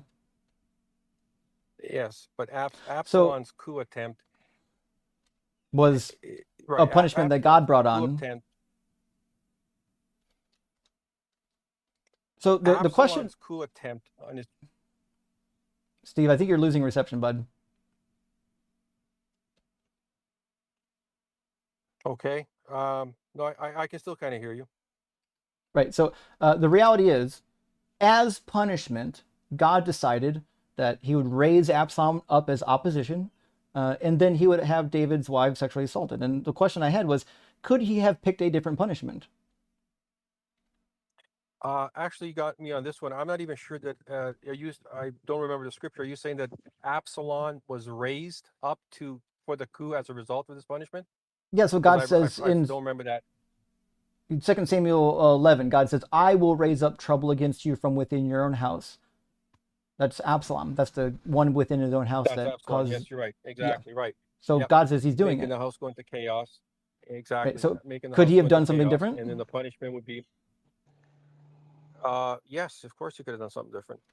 Yes. But just Okay. because So you we're don't actually want it to getting be somewhere different, now. and Well, I don't want it to be different. it's not about my wanting. It's just about basic definitions. So the question was, could he? Sorry, I put a instead of he. Could he pick a punishment that did not harm the women? And the answer to that question was yes. He could have picked a punishment that did not harm the women. We agree there. I think, yeah, we could. We agree there. Yeah. Okay. So what that Yep. means, right? What do you think the definition of necessary is? Of who? The Necessary? the definition of the word necessary. Necessary? Yeah. Necessary. Necessary. Yeah. I'm not sure what the definition is. It's necessary. Necessary is it's of utmost.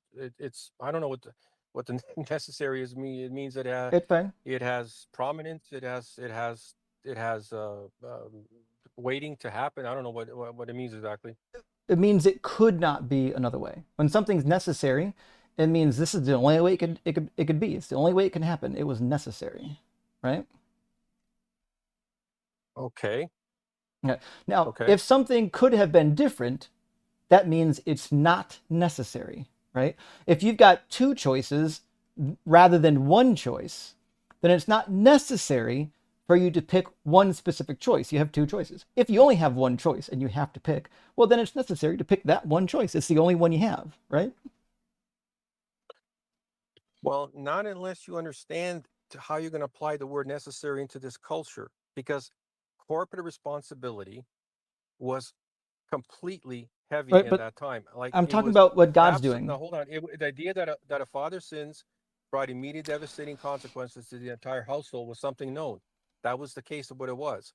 Mm-hmm. So when he did that, okay, and the way it was viewed was in the culture was that that's what was expected to be done. It will come through your household. You will be punished. The father did the crime, whatever, but the household will bear corporate responsibility. That's the way the hierarchy was set up back Yeah, then. no one asked We're not about how longer it's under set up, that now. We're Steve-O. going to deal with Steve-O, no one's asking about that. We already know you've said it 5 times. That's never been a question. The question was, is it necessary? under that corporate responsibility. That was the necessity how it was done. Under the No, I didn't. definition of I didn't necessary for ask. that I didn't full ask about understanding of that. how that I didn't corporate ask about how God set it up. responsibility was done I then. didn't ask about that. I asked, is it necessary? Could God have done something different? Go all the way back to the beginning of time. Could God have done something different so that David got punished and these women didn't? Again, he's not going to go back and make us machines or program us. We're going to have It's free will to do as we do. no, you don't have He's free not going to will. do He anything different. determined that the women would get raped. That's a lack of free will. He decided they would be No, raped. They didn't decide no. that. I'm talking about I'm talking about Davis now. Again, the I'm talking about the punishment was women. delivered through a lens. No, let me I'm just explain. talking about It the was women, delivered through a Steve-O. I lens. don't need an explanation. You're going to say the same thing you just said. I need you to answer a question But about God's you're capability. Does God possess you're the saying that capability to make a different decision? At the beginning of time, when he put not everything the in way, motion, not could the he way, have not the decided way to you, use a punishment that didn't include the rape of these women? Could he do that? not the way you wanted or me wanted, where you It's wanted not to be about written, the me. way you wanted it to be It's not written, about me. and the I'm way. asking Yes, it if is. he has It the is about you. capability. Does he possess the capability? Well, but capability, he possesses the capability to end the world tomorrow, but he's not going to do it. He So possesses the does he capability possess to the send to capability? send to Yes or send no? Yes or no? capability. Yes, Yes or but no? we There we already go. You know. finally got it. So if God Yes. possesses the capability to pick a punishment that does not include the women being sexually assaulted, then definitionally, that means their assault was not necessary. It was optional. No, it means that the That's what punishment it delivered means. at that time through the lens of Okay, that just patriarchal just to be clear, society, you can see where the where his screen, right? household was an extension of his honor, his status, his Can property, you see the that was screen, all part of Steve-O? it Can back you then. see what's on the That screen? was Yes all or part no? of it. Can you see the screen? No, hold on. No, hold on. Are I you on have a to. phone? What are you Good. on? Yeah, I'm on a phone, a cell phone. Yeah, it's Does it have a smartphone? Is it a screened phone? good. Could he pick up punishment that he not be harmed the woman? Yes or no? And the answer Actually, was I can't see the he screen. could. I have to talk. Yeah, I'm on the cell phone. I'm Okay, going back. so I'm on. I can only hear you best if I'm on the screen that I don't see anything except just a blank screen over here. interesting. Are you holding it vertically or horizontal? Vertically. All right. Well, we'll do what we can. Easy enough. I'm going to put together a simple point-by-point operation to explain why you're just struggling to understand these definitions. Point number 1. If a decision could have been different, you follow so far? If a decision could have been different, that means that it was not necessary. That means that the decision wasn't necessary. Do we agree? Yes. Okay. All right. Mm-hmm. I'm just We do I'm agree. just writing But the point that you have to writing it understand down. is the Just point you have writing to it down. understand is I that already understand. I yes, I know understand. you I are. know all You the are. stories. You don't have to explain the stories to me. No. The point you have I to have understand plenty is of that understanding about the Bible. I need you to coulda, focus on woulda, definitions. shoulda, We're not done with coulda, woulda, definitions shoulda. yet. We're not done with definitions yet. In that So what in that that means uber is patriarchal if a society. decision That's could the way it was have done. been different, that means that the decision was not necessary. Premise number 2 then is, I did one again. If a decision is not necessary, then it was what? What's the opposite of necessary? It was absolutely necessary for that patriarchal society. Nope, and I the way didn't it was ask viewed through the that. lens I of- didn't. I'm not asking It about absolutely society. was. These are just No, definitions. I'm not mentioning the Bible no, at all. This has nothing to do with the Bible, Steve. no. Steve, this has It's a nothing to different do with world the than we are Bible. today. This has nothing to do It with the is Bible, Old Steve. Testament, I'm New asking you Testament, about basic totally word different. definitions in the dictionary.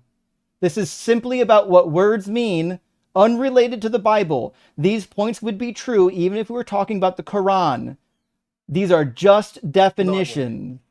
If a No, it decision wouldn't. could have been different, that means the decision was not necessary. We agree. Premise 2, if a decision is No, not we don't agree that it necessary, wasn't necessary. We you agree it could have been said different. We do you not agree it said was necessary. you We said agree that it could have different. been different. That means that it's not necessary. So I read it for you again. Point number 1, if a decision could have been different, meaning another decision could have been made, that means the decision itself doesn't qualify under the definition of necessary. Do we agree? No, because it's not Holy necessarily shit. how I see it. Under the Old Do you, Testament do you days, just it's want me to not read you the same. dictionary? Is that what you need? Do we have to go For over the for dictionary? the word necessary. No, we agreed that it could have been a different thing. We agreed on that. But you're No, saying I'm it's talking about the necessary. definition of the word necessary. Do you need me What to is the give it to definition of you word necessary? again? It means it Yeah, go could ahead. not I have hear it. been of any other way. If it's necessary, there's no other way it could have been. If there's another way, that means the path forward was no longer necessary, it was optional. These are basic English definitions. This has nothing to do with the Bible. Okay, so it was so necessary and optional. So the judgment is going to come the way God did it. You don't agree with Jesus Christ, the preaching. because I don't care about the judgment right you, now. We're just trying to get through basic definitions. So point number 1 is if a decision could have been different, that means that the decision was not necessary. This is basic definitions. It has nothing to do with the Bible. Can we agree? yes, but a judgment There has we to be go. done. I So we don't give a still fuck about the agree. We judgment. We're still still on agree. definitions, Exactly. Steve. Stop trying to get Okay. ahead. Okay, go ahead. Point number 2, Okay. a decision Yep. is not necessary. I'm sorry, if a decision is not necessary, Yes. then that decision must be classified as unnecessary. Do we agree? No, not unnecessary. Anything Just that's it not could be necessary could is be totally different. unnecessary. No, that means unnecessary. That's what the word means. No, That's what the no. word Now unnecessary means. it could be. It didn't. It wasn't necessary, but it could have been something. It had to be something. I So agree. that The question something is doesn't preclude. was the something considered necessary or unnecessary? And by the definition, it means that the decision But itself was ah, unnecessary. It but makes it you're going. optional. No, but you're okay. You're going by the dictionary definition of necessary. Yes, I'm because we're focused talking more about on the words in the English language. Yes, but we're also talking about the word necessary as it related to that No, we're patriarchal not. society I and the told way you, it was we're viewed in not the talking lens about that, of Steve. his Just pretend the Bible status never and got honor fucking written, all being Steve. part of that property. Steve, no one's Yes, talking we about are. the Bible. No, we're not. We're talking about Yes, we the are. definition of You said words. Christians are Just immoral, and I'm just talking about forget the that Bible that the because I'm a Bible was Christian. ever fucking written and pretend we're talking about English words right now. I We're can't. just talking about I words. can't because that would be You pretending that can, you and I don't exist because in our all we talking. need to It do does is exist. talk about It words was in written. English. The definition is No, sir. unnecessary. It was written. Something that's not necessary is by definition unnecessary, isn't it? No, you can't exclude the Bible from this discussion. Wrong So the only reason again. I I'm called talking in, I about can't. definitions. Anything Okay, that let's is not pretend. Let's necessary exclude. is Okay, classified as you and I don't unnecessary. exist. Okay, you and I Steve, don't exist. We were listen, never listen. created. I don't We don't know. exist. I don't know why you can't track. I don't know why you refuse to engage. I need you to at No, least I've conceded that point. grab on It to wasn't some necessary basic to be that definitions. particular. There we go. You finally No, got it there. wasn't So the punishment that necessary. was given is definitionally not necessary. Do we agree? By dictionary standards, yes, but not There by we the Old fucking go. Testament That's all. That's standards all we of. need. I didn't say Okay, anything about the there Old you go. Testament. Okay, okay, Okay. okay, fair Now, enough. who Fair enough. decided the Old Testament standards? God decided it, and a lot of the things that Mm. they were doing after that Hmm. were concocted by their own things that they inserted in their own Gotcha. laws and stuff. But So he gave them the laws, the the ones they should have standards, followed. Yes, he gave them the laws. the standards that Did- determined that there would be corporal punishment was a standard that God put in place. Correct. Or Murder, did he have to? hanging, Did he have to the do death it? penalty was applied for certain crimes. Did he Sorry, have to do it that way? did he? I'm glad he did. No. Did he have to do it that way? Oh, again, no. To your point, he could have just said set him Okay. free or give him a jail sentence. So Okay. now we're back at the start. God didn't have to set a system Okay. in place where there would be corporal punishment. That system is what caused the women to get harmed, according to you. And that means the whole thing was unnecessary. So God purposely No, I mean chose a no. system It that means would the demand corporate. that innocent people get harmed, and then he No, caused innocent people to get harmed.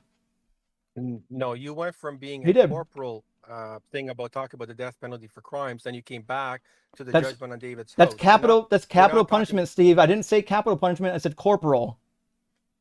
Okay, corporal punishment. Okay, They're different. I said capital punishment because I always think of capital punishment over there. So, so corporal punishment. I call it capital punishment, but it's Capital I don't know punishment what is the death. difference honestly is. Corporal Okay, punishment okay, okay. means That's means got a group of people will get punished for one or two people's crimes. got it. Okay, thanks for clearing that up because I actually didn't know what that was going to see. Now I do know. Okay, so you're talking about corporal punishment, not capital punishment. Did God institute corporal punishment? Is that what you're Yeah. asking over there? Yes. Yeah. In that patriarchal society, there was going to be a corporal punishment for a time for those households that the households would suffer. We even read about it in the But Exodus buddy, when they were disobedient. Stephen, we all It's know you don't have to keep Mhm. telling us the stories. We know the Bible better than you'll ever know it. So we don't need it. Just tell us. We just need simple yes and I no don't know if you know answering better, but question. So Steve, did God have to set up that system or could he set up a different system? well, he could have set up 30,000 different systems, That's but we'll all be I need to arguing know. So about so which the one he answer is wanted to yes. set up. So the answer is yes. Uh, yes, he could have set up a different Okay. system. Yes, So and the what do we call but for something that that time, that could but have been different? no, you have What do we call something in that could that have been different? time, place. We're not Okay, let asking me ask about in that time. We're in asking that what do time, we place, call and manner. something that could have been different? No, no, in that time, place, In and that manner. In time, that time, place, you and listen, you don't manner, know it anything was about a that different time. I'm society. asking you, I know it was. It God was different. designed it. The question is, what do we call something No, he that didn't could have been design it. different? He did not design it. Which Yeah, he one did he did. design? Well, he designed what? All of The them. sinning He, or de- the he declares the no? end from the He designed beginning. He sinning. decided how everything's going to go down. Paul already told you in Romans chapter 9. He raised Pharaoh Hold up for on, the very purpose of making sure that he hold would on. work his wonders by Do killing you know what that babies in means? Egypt. I do know what it Hold means, yeah. on. Do you know what Because that means I've when he actually read the says from Bible, the yeah. beginning to the end? Yeah. Do you know what you sure I've know what it means actually when he says I've I will actually make read the it, yeah. okay, but when he says he will make the beginning as the end, do you know what he's talking about? He didn't say that. And He and says, the end will be the same as the beginning. I declare the end from the beginning is what I said. Okay, all right. That means I he already declared it. declared before anything happened what the end would be. He already Yeah, determined he the knew fate of before the we were universe. born. So Yeah, he knew so before what we we were need born. We were having this conversation. so what we need to know Right. is could God have made the legal system in the Old Testament, whatever you want to call it, could he have made it differently? Of course, he could have made it differently, but given Okay. how it worked And when what it do was we call consistent, I think it something was that perfectly could be different? different. Could have been different. But no, Doesn't you mean to can't be use better. you Or can't it use would be because different to we define want the it to word be our way. different. What's the word we've been talking about all this time? What word do we call something when it Ne- could be different? Oh, I'll to make you happy. Necessary. It's unnecessary, you mean? Unnecessary. Okay, unnecessary. There you Sorry, go. Okay, so necessary. my Okay, point's pretty clear. I don't know why the but word unnecessary is but giving you so it much was. trouble. So God set up It's a not. system It's of not. retribution that is definitionally unnecessary, that caused the women No. definitionally to No. unnecessarily be punished for David's crime. Yes, this is true. No, That no, you said he it was could true. no. Because Those words left you're your going to mouth. the You already you're agreed going that to the based on the actual definition of necessary, that the system that God put in place and the punishment could have been different, which means yes. definitionally they weren't necessary. No, you said were they necessary? I said it could have been different. That doesn't That mean means it's they're unnecessary. unnecessary. Yes, What we're talking about unnecessary is he literally gave means them it could have been different. set of Do you laws. want me just to read you the definition of No. unnecessary? Again, the biblical definition. He has no idea how definition words work. and applying it to the law back then. No, I do. Would you system like set to up back speak then the and same laws English that you set language as up- me, or do you want a different English language? No, actually, the thing he set up back then was So you're hugely never different, just including like the never things to do going with- to engage. You're just gonna like no. pontificate No, on no. the Bible and the system. This would go so much. No, we could have covered so much ground by now if you would just answer questions. It could be totally unnecessary the way you want it to be, the way you would have written if you were God. I If didn't you say were how I God, the wanted to way be. You would have decided I didn't it. say anything about my You desires. said it was necessary. This has nothing to do with my Okay, desires. unnecessary. This is It definitionally was speaking. necessary to have a system in place. He chose this system in which the patriarchal society was going to be a factor, a huge factor. The question is, That's did that correct. system have to be put in place, or could a different system be put in place? Now we're arguing apples and oranges. I mean, No, we're not. could it? It's could yes it or just- no. A different system could have been put in place. The one that I There don't you know go. what it would have been, though. Would a similar system put in place? it's a Let's fair imagine system. God put in It's a place fair system. an identical Remember, system that didn't he preached the include gospel. innocent people getting punished. Would that be better? Innocent people getting punished. Just need Now, a yes or no. Do innocent you people think that an getting identical same system that doesn't include innocent people getting punished for crimes they didn't commit, would that be a better system? a better system. It would Steve, be I just need a yes system or in no. which I just need a it yes or would no. be a Steve, I'm going to start system muting you. in which Steve? wouldn't function. Well, oh, now you're muted. Sorry, Steve. Listen, I'm not going to yell over you for the next however long you're going to be up here, okay?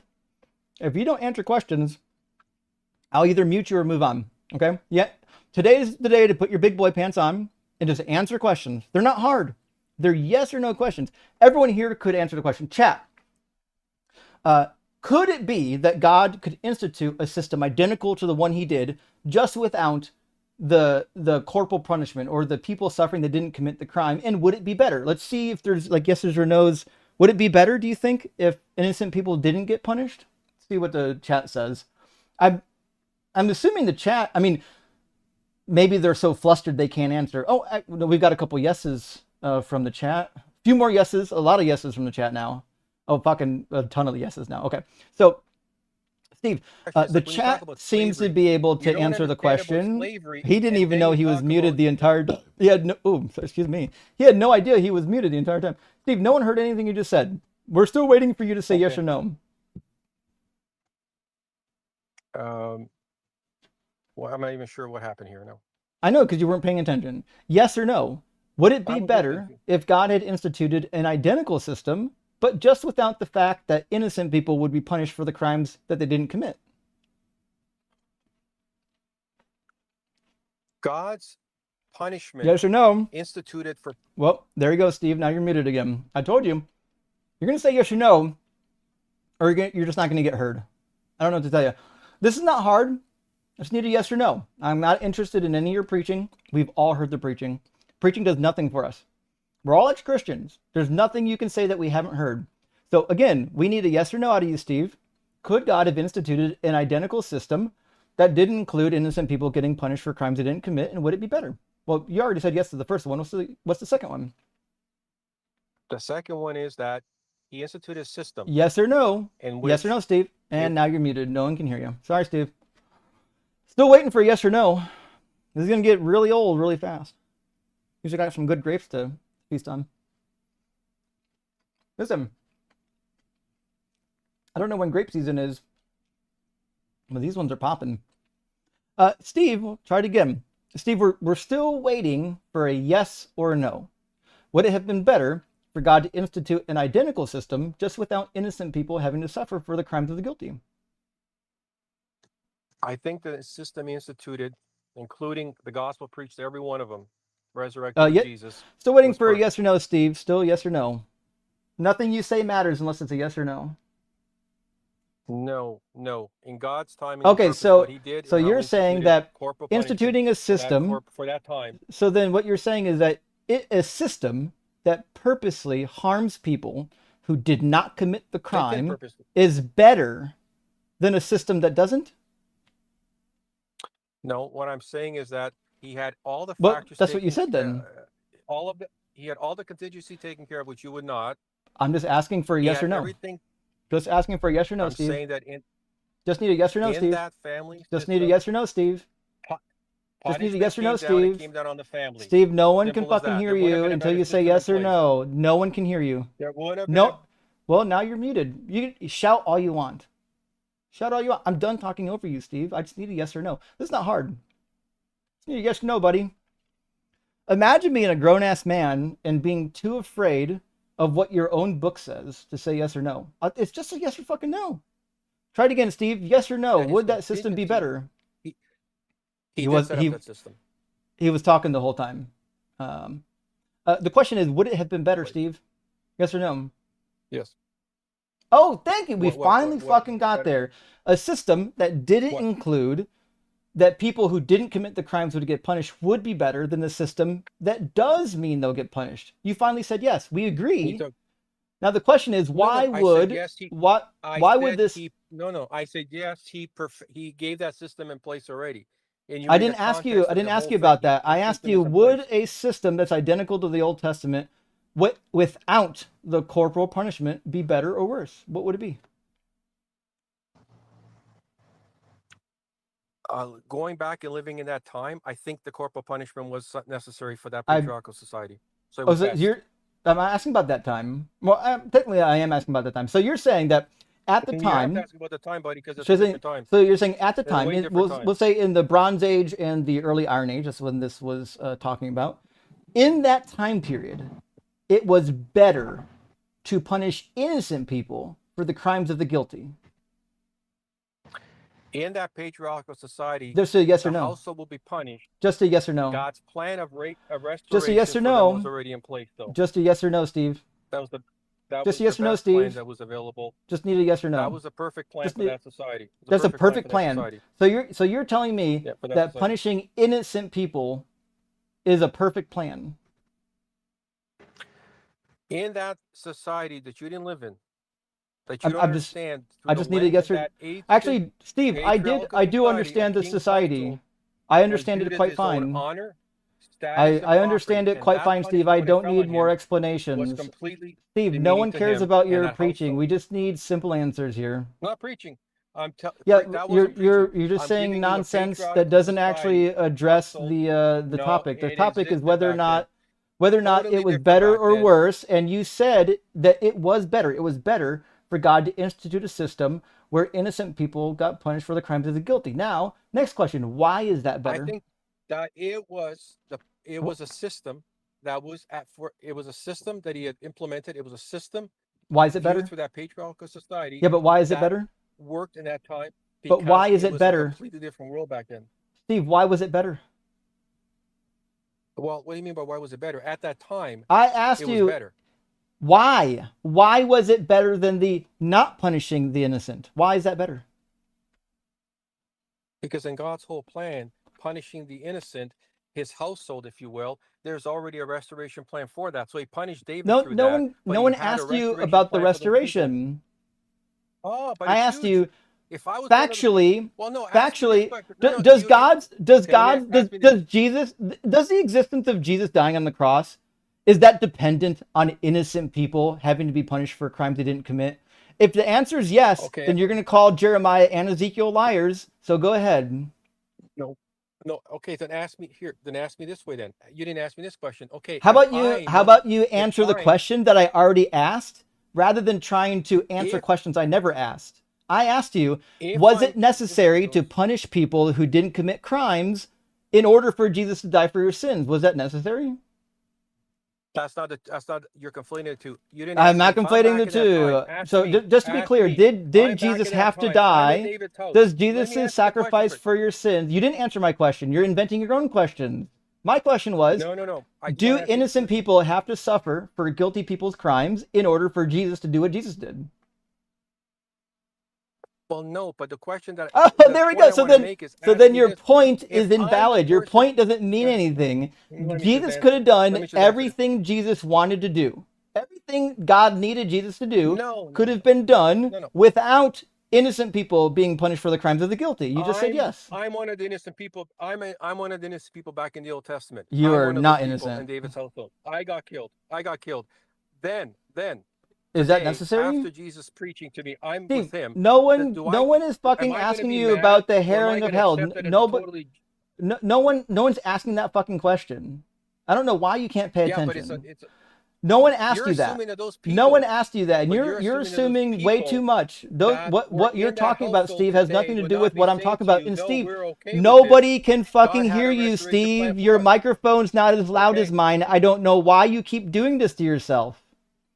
Steve, no one because can you won't hear allow me to you. make a point. Nobody can hear You're you. trying to When you corral try, I without need you to opposing answer points. simple yes or no questions. That's all I need. Then I want See, then answer we my could have simple yes or been no question. we could have Answer been. mine. Answer mine. I'm not gonna let you exit the conversation. Ah, You will finish see the that. See, that's what conversation. happens. You Steve, say you will that. You finish say this that when you answer the conversation. question. I answered your Steve, question. so now I'm gonna meet you didn't answer my question. So this is what's gonna happen. I'm more than happy to answer any of your dumb questions when we fucking finish this talking point. But you will never just exit the conversation because you don't like it. I will never let you just fucking walk out of this conversation without finishing it because we're not fucking finished. The question is very, very simple. We're still trying to figure out, was the rape of these women absolutely necessary? Now, you said that because of the Old Testament system, it was necessary. And then I said, why? And you said, because of what Jesus did. But then you said, well, Jesus could have done it without it being that way, which means now it's not necessary. So I'm still trying to find out why that system was either better or necessary. Those need to be answered because your position hinges on those two questions. Without those two questions being answered, your position doesn't mean anything. That's why I'm asking you the question. I'm not asking you the question because I'm trying to be a jackass. I'm asking you the question because your own argument must answer these questions in order for it to be valid. So again, I'll ask you the question, inert. why was it necessary? It's inert because Why? the restoration plan was already there. Therefore, I it asked makes you. it your I asked you unnecessary. Necessary why. Argument is I didn't flawed. ask you if it was inert. I asked you why was it necessary? That is because of that reason. It's made inert. Why was it necessary? Because it's made inert. That's not an answer. Inert just means that You it don't doesn't like have the a. answer. Inert just And you means won't that allow it me to give doesn't. my point of view what the answer is. Steve, But that's you're the answer. It's using inert. words that you don't know. Inert just means I it know no inert. longer has potency anymore. Exactly. It doesn't. So that doesn't answer It my doesn't. question. My question is, why was it better for the innocent to suffer under that Old Testament system than for them to not suffer? Again, I just said to you, in that system that you don't understand, just like with I the do slavery understand things, it. it's a patriarchal. No, you don't. I know, Steve. Patriarchal society. Steve, we heard the you say it punishment came on the household. 500. A question. Was it a patriarchal society, Steve? Yes, it was. Oh, fuck! You said it 5,000 times. I just didn't catch it the 5,001 time. Well, Thank you, Steve. Maybe 10,000 say it so many And fucking same times thing. and we'll remember it. We heard you the first time. We know it's a patriarchal society. The question is, All right. why Well, was then, it I don't know what to do. better? If Why you was it did- better? Why if was you- it better, Steve? Why was it better to make the innocent suffer? You don't understand what it is because I'm asking why. Understand what it means to I'm be in a asking patriarchal why. society. I'm asking why. Because in a patriarchal society, that's exactly what happens. Judgment So comes on in the a household. patriarchal society, household it's parent. better for innocent people to die. At that time, it was what it was. It's not better. I'm or not worse, asking you what it that. was. I know what it was. I'm asking, is it better for innocent people to die under the system? Innocent people, but again, it's a patriarch. Steve doesn't. He can't fucking answer the question. This is why I say Christians have no morals. They can't even bring themselves to answer simple fucking yes or no questions. It's very easy. I just did. I If answered you that. think it's I better, said to we you, need to know why it's there better. could have been You another said way. it's better because in patriarchal societies, this is just how things are. That's not an answer. My question is, why It is is. that better? It is. Because you don't think it's better. You don't think it should be that way. It's Did not. God It's not did necessarily God give better or laws? worse for Did that God time. give laws based on what I the didn't. people were doing? Or did God give them laws I to didn't. make them different from the people around them? What did he say in Leviticus I 18? I wasn't living in that time, but I can tell you that Oh, but you if I'm know all living in about that it? system, Steve, it's a whole I asked you a different. question. I'm not going to let you run away from it. Did God give them laws that were customary to what they were doing, or did he give them laws to separate them from the people of the time? Well, I gave them ritualistic laws to separate them. Very It's a yes or ritualistic no. laws like Which one that. is it? Did he give them laws that were different or similar to the people around them? I think some. There's over 550, 653 laws. I'm not even actually sure if some are similar or Just not. waiting for a yes Many or were no. different. Were they different or similar? The 653 laws they had to follow, were they different or similar? Um, Most of them were different. I can't tell you honest if I know if all of them were what other ones were doing. If Mm-hmm. other And clans are trying to do the same thing, there you but go. most of them were And why? Why were ritually they different? different Why were they different? to sep to they were It's to be coming. You almost said ritualistically it. different. You almost said it. To What? separate them from the people around them. Leviticus 18 says it. Okay, to separate. Sure. Okay, to separate them There you from go. the Okay, people around. so Okay. so God's Yeah. laws were put in place to make them holy and separate from the people around them. That's why it says, "You shall keep my statutes and my ordinances and commit none of these abominations, either the native born or the alien that resides among you. For the inhabitants of the land who were before you committed all of these abominations, and the land became defiled." So he's saying, don't defile the land. Follow these laws, and you'll actually be holy and set apart from these people, and the land won't vomit you out. So these laws are not temporary, and according to God, they are different from the culture. The culture doesn't determine They are God's temporary. law. They are So, temporary laws. They are oh, temporary laws. no, they're not. God says In otherwise. the old, yeah, no, Jesus no, it says doesn't. In the Old otherwise. Testament, God. No, can I just answer? In the Old Testament, I'll God give you already said, "I'm $100 giving if you a new covenant." no, he didn't say anything Hold about on, can I laws. just answer this? Hold You're on. quoting Yes, Jeremiah he did. 31:31, and that didn't come true yet. Paul said I'm sorry, Jesus I put an said end to God the said. law. Look, Paul's a liar. Jesus and God disagree with What? Paul. No, Jesus and now you're God on both drugs, man. disagree with Paul on this. Hold on 1 second here. Just 1 second. You can't take the Bible and one thing and say, I'm going to agree with it now and I'm going to use it, and then go later on to Paul's writing and say, I disagree with this and I'm not going to use it for a The point. fuck you talk You about? can't say I I believe didn't this. say I don't Well, believe you Paul can't wrote say any one of that thing and say shit. Paul's a I'm telling liar. you that Paul's not a inside the liar. book, Paul disagrees with God. Do you think God's a liar or No, he doesn't. Paul? Yeah, he does. You want me to show you? Neither. Would you You like go me to ahead. show you? Go ahead. Okay, I'll just show Yes, you. please.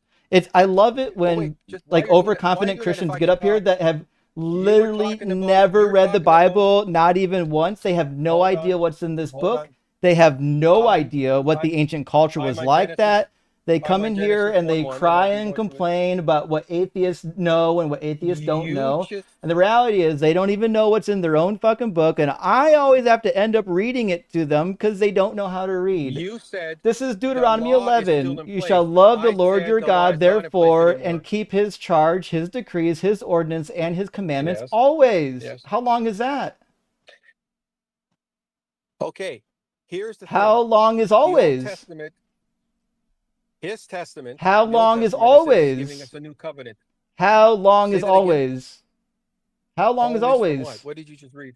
How long? But But you what weren't did even you just read? listening. I'm reading the Bible to you. It's a shame you weren't listening to it. You shall love the Lord your God, therefore, and keep his charge, his decrees, his ordinances, and his commandments always. How long is always?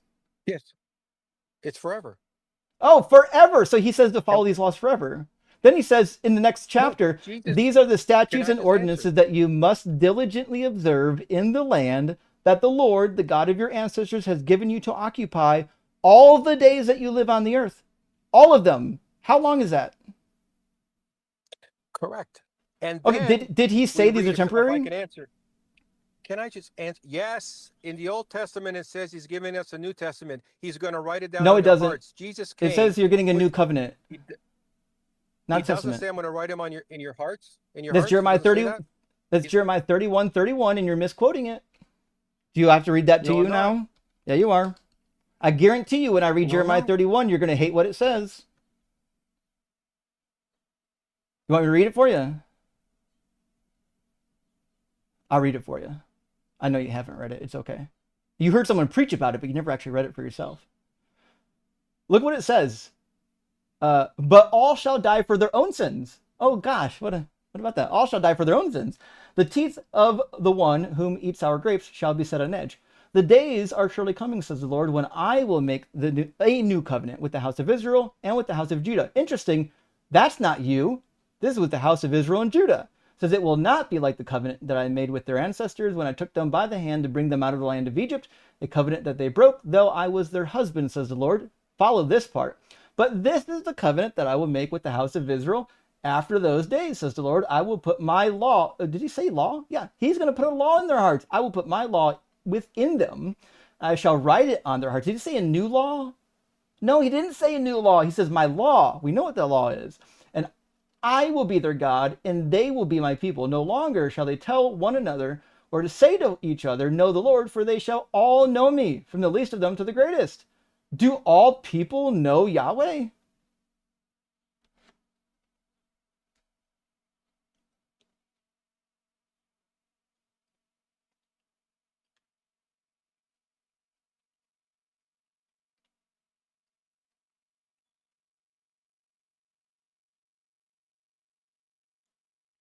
Steve?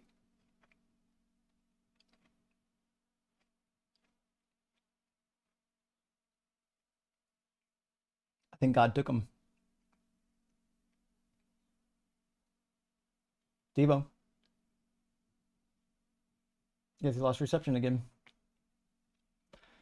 Stevo. Stevo. Anything? Nothing? Emotional damage. Is he done? Well, if he's listening, I was going to get to Deuteronomy 30, which, I mean, is really going to fuck up his worldview. God says, moreover, the Lord, well, Moses says for God, moreover, the Lord your God will circumcise your heart and the heart of your descendants, so that you will love the Lord your God with all your heart, with all your soul, in order that you may live. Interesting. When does the New Testament say this is going to happen? They believe that your heart is circumcised when you put your faith in Jesus, which is weird, because in verse 8 it says, then you shall again obey the Lord, observing all of his commandments that I'm commanding you today. Uh-oh. Uh-oh. God says in Deuteronomy that when he does circumcise your heart, you will follow all of these commands. You see that, Steve-O? It's right there in the book. Should have read it. Well, I'm sure he's done. He has no reception anymore, but maybe I'll just finish with Jesus' own words. He says, therefore, whoever breaks one of the least of these commandments and teaches others to do the same will be called least in the kingdom of heaven. But whoever does them and teaches them will be called great in the kingdom of heaven. So while Jesus doesn't make it a salvation issue, he does make it a matter of greatness. If you want to be great in the kingdom of heaven, guess what? You got to follow the fucking commandments, bud. Sorry, Steve. Got to do it.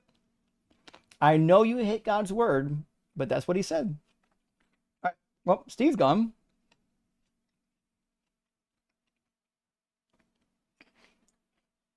I could take another guess, but unfortunately, I got to be done by 8. So, as much as I would love to continue fucking being a menace today, I've been pretty hard on him today, to be fair. Not to everybody. I've been giving him a lot of grief. Nevertheless, I'm going to read through the rest of my super chats, friends, and then I'll end here about 8 o'clock. If there's somebody in the box and I get done reading the super chats early, I'll probably take another guess, but I don't know if I'll have time for that. We'll see. But thanks for being here, friends. That was kind of a banger tonight. I did not know this topic would be so much fun. I honestly didn't know what to expect, but boy, did the Christians deliver tonight. Holy smokes. Good night, Juseni. earthquake in Colombia. At least 20 dead. Oh shit. Very interesting. Heard a guy say the Bible predicted AI because of the city mentioned in Joshua. Wow. Just wow. Listen, Christians and Bible believers they'll never get over the fact that some of like the cities in the Bible like still exist. And that, sometimes things happen to them that were predicted long ago that are similar. Like you might have an earthquake. Newsflash. Cities back then that had frequent earthquakes, a lot of them have frequent earthquakes today. The tectonic plates haven't moved all that much. So these aren't really special predictions. These are pretty easy predictions to make. I could probably do the same. I predict within this decade, God is going to punish California by having a pretty severe earthquake because of their wickedness. We'll see if it comes true. Maybe it will, maybe it won't. Low Bar Bill, good to see you, my friend. Says Phil Bros basically just throw their own feces at the wall and then look at it teary-eyed as if it's some beautiful creation. But we just smell shit. True. Only a Phil Bro can get on a live stream and use words they don't understand and they get mad at you when all you want to do is define the words. What the fuck do they mean? What do these words mean? They never know. Fallen Cities, thank you for the super chat. Phil Bros are the Jesus.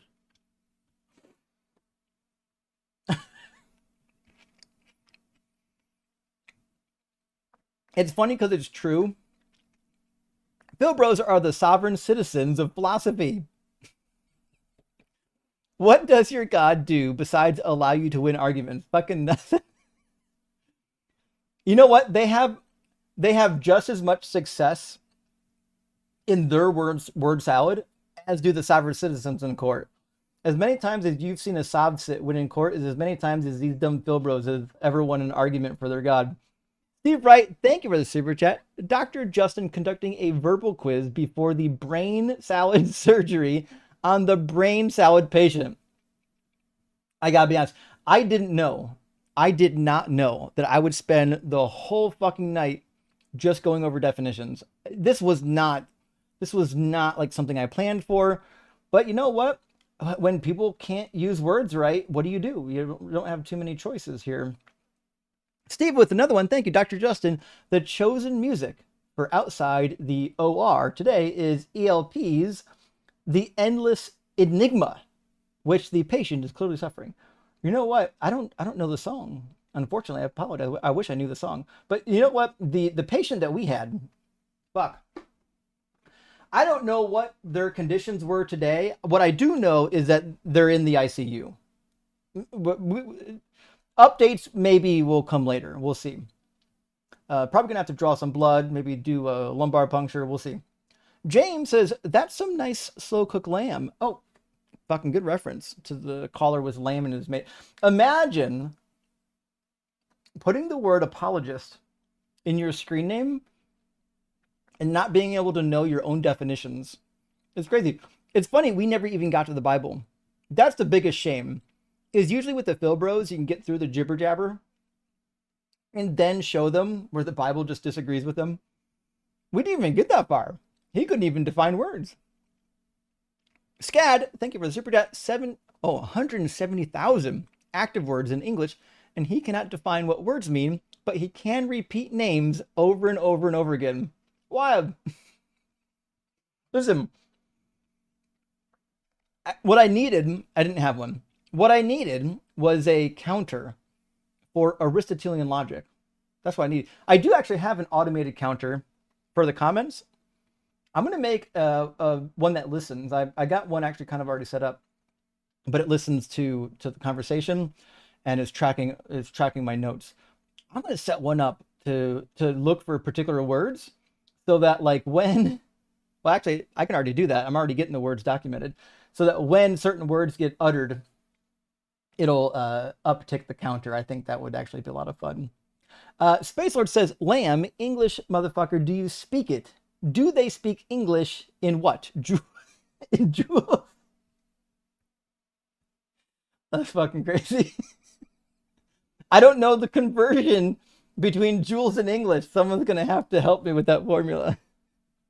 Brewer says, you said that there's a place on Discord for people who need help, but I can't remember it. Can you remind me? I'm in a lot of need. Thanks, Rock Hard for Doug. Yes, in Discord there is a unless they got rid of it. Let me double check.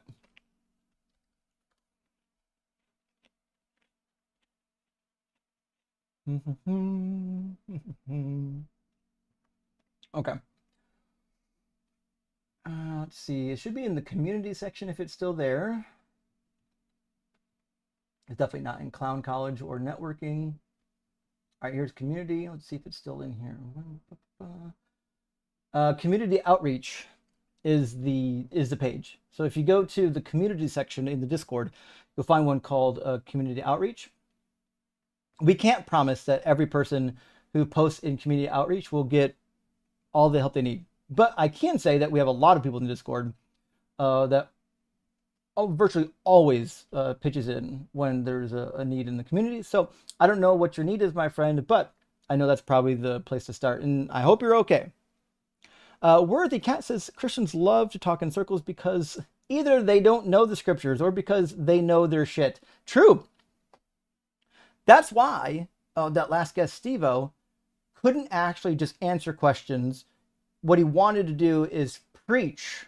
He wanted to do the same thing the Philbro guy was doing with his philosophy is what that guy wanted to do with his Bible. Well, you know, the culture and patriarchy, no one fucking cares. They're just basic definitions, all we need. Dave says Lamb was so bad an apologist that Jesus would rip his arm loose from the cross just to facepalm him. Fucking A, that is funny. That is a funny joke. I think you're right, by the way. Dave, thanks for being rock hard. And Jeebus Fish, good to see you. Fuck, and for being thanks for being a member for over a year. It seems like bullshit or horseshit have stopped being used to define Philbro nonsense and has changed to lamb. Fucking A. 2 bangers in a row. Pretty good. Falcon Storm, thank you for the super chat. It says, Justin, I'm not sure about the translation, but this seems like a good merch idea. Oh, really? Mish Keith L. I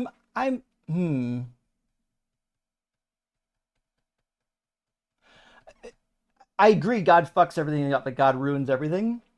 I didn't So this is if I'm parsing your grammar correctly, this should be the Hifil participle of shakach, which means to spoil or to ruin, which means El or God is the ruiner, or God ruins. I kind of like it. I don't dislike it, actually. Let me take a picture of that so I can remember that for later. That's not a terrible idea. We could even add to it and do like what God ruins everything, similar to Hitchens. Hitchens would say, I think he said, did he say religion ruins everything? Is I think what he says. This would be equivalent. This would just be like God ruins everything. I'd go for that, actually. I'd be super interested to see if that sells. It's hard to know though. Merch ideas are tricky. You know, I've come up with merch ideas that I thought were actually really good, and then people didn't like them that much. And then I've come up with merch ideas that are like, well, this might be kind of silly. You know, no one's gonna want this. And then it goes like crazy. And so it's, you know, it just goes to show that what I think would be cool would, you know, I'm not a good arbiter. I'm not a good decider of what is cool. So, nevertheless, it looks like the modern Hebrew translation is destroyer, like God destroyer. Yeah, actually, that's a fair point. You could, if you're doing a genitive construction here, you could just say destroyer of God. I like that, actually. I do like that. Okay, fair point. I like the way you put that together. I think is better than the way I was reading it. Actually, good suggestion. Space Lord says, Steve-O, where were you when I laid down the foundations of the courtroom? Below, it is zoned as semi-holy. Listen, I've heard some shit in my life. I've never heard somebody claim that God was like holding court with Job somewhere other than where God usually resides. In fact, it says that Job, or Satan rather, Satan went to be in front of God. He went to God's presence to be in front of him. It doesn't say God went anywhere. But if we know one thing, is that Christians are going to lie about what this book says. And, wrong button, try it again. Christians are going to lie about this book, and that's all they got. Because if they're honest, it's going to cook them. There you go, getting some air conditioning going. If they're honest with the book, it's just going to cook them, you know? Design, thanks for the super chat and for being a member for over a year. Hell yeah. Disobey God's instructions, and there's going to be problems. Does nothing to defeat tonight's prompt. True. 100%. That's one of the points. If your only moral system is, I don't want to get fucked up by God, sorry. I don't think you have morals. You have preferences, and your preference is not to get fucked up by God. That's all you got. Twisted Scriptures, great to see you, my friend. Thank you so much for being here and for being a member for 6 months. Every single time Christians and other religious people defend grape and blame women, it reminds me of my cult days. Oof. I'm sorry what you went through with that cult. My days of being called Jezebel. Good part is, it helps me realize I'm on the right track to leave. Fuck yeah, it does. I'll never understand why women are so demeaned within the religion. It's got to be fear, cowardice. Chaotic Neutral, thank you so much for the super chat, friend. Says, I want a copy of The History of the Hebrews by Frank Sanders, 1914, as a curiosity. Oh, sure. Not rare, not pricey. Bad info, has maps. May Doug ground us all. A mineral. Amen indeed. A mineral is like a mineral. I fucking love it. That's actually a really good pun. But The History of the Hebrews, I actually haven't read this book.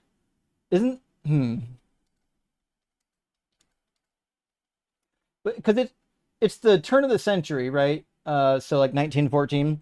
So like George Smith and the other archaeologists that went east to do their digs are like just now in the early 1900s, like getting their findings out. They didn't know that much about the ancient Near East, and nowhere near what they knew like 40 or 50 years later. So I'd be interested to see what kind of nonsense is in that book, being that it was published in 1914.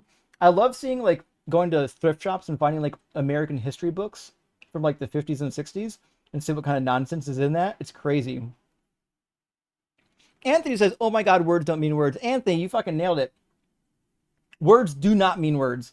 If you know anything about Christians, it's that words do not mean words. They will never mean words. Never. Their definitions are meaningless. Game Guy says, thanks for demonstrating the validity of Justin's prompt, Steve-O. Did you see how pleasant the previous caller was and say, well, this won't do?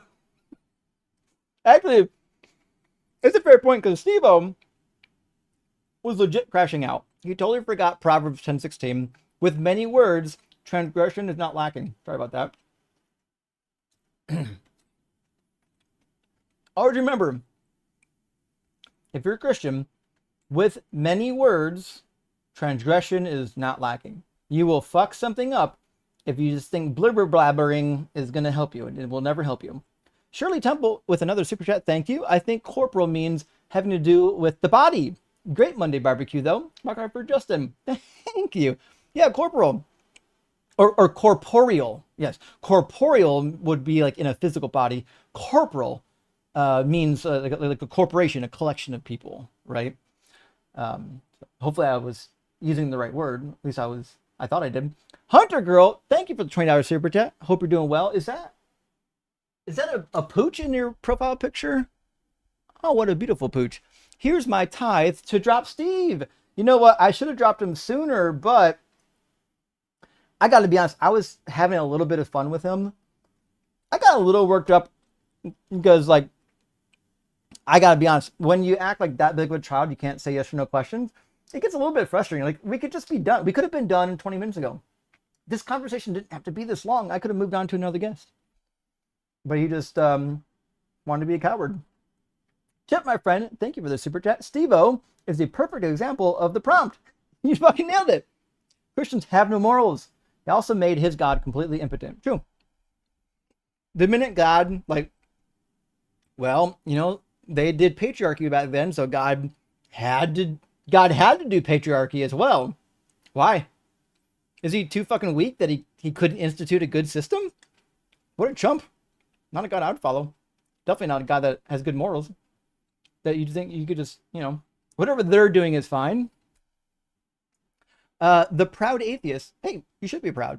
I know how frustrating it is for Christians to not answer the same question over and over, but I really think it's powerful for anyone watching who is on the fence. Thank you for your patience and work. Well, thank you, proud atheist. It is actually frustrating. I do remember when I was, even when I was like, kind of on my way out of Christianity, I would watch these types of debates, and I was always astounded by Christians' inability to be honest, and it was always embarrassing to me.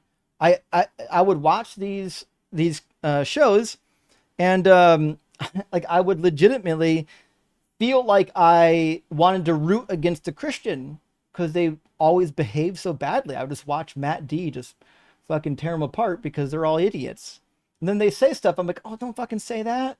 Don't do that. Oh, you're getting cooked. And I guess it was only a matter of time before I was on the other side because, you know, when the other side makes the best points, guess what? You're on the wrong fucking side. Chaotic Neutral. Thanks for the additional super chat. Bro has been hanging out in copium dens and it rotted his mind. True. We have to get the Christian brain rot meter going. I haven't done it yet. I'll get to it. The Christian brain rot meter, he's got to be level 9 out of 10. I'm thinking. Penelope, thank you for the super chat. And for being a member for 6 months. Huge W. Oh, crap. I'm late for the party.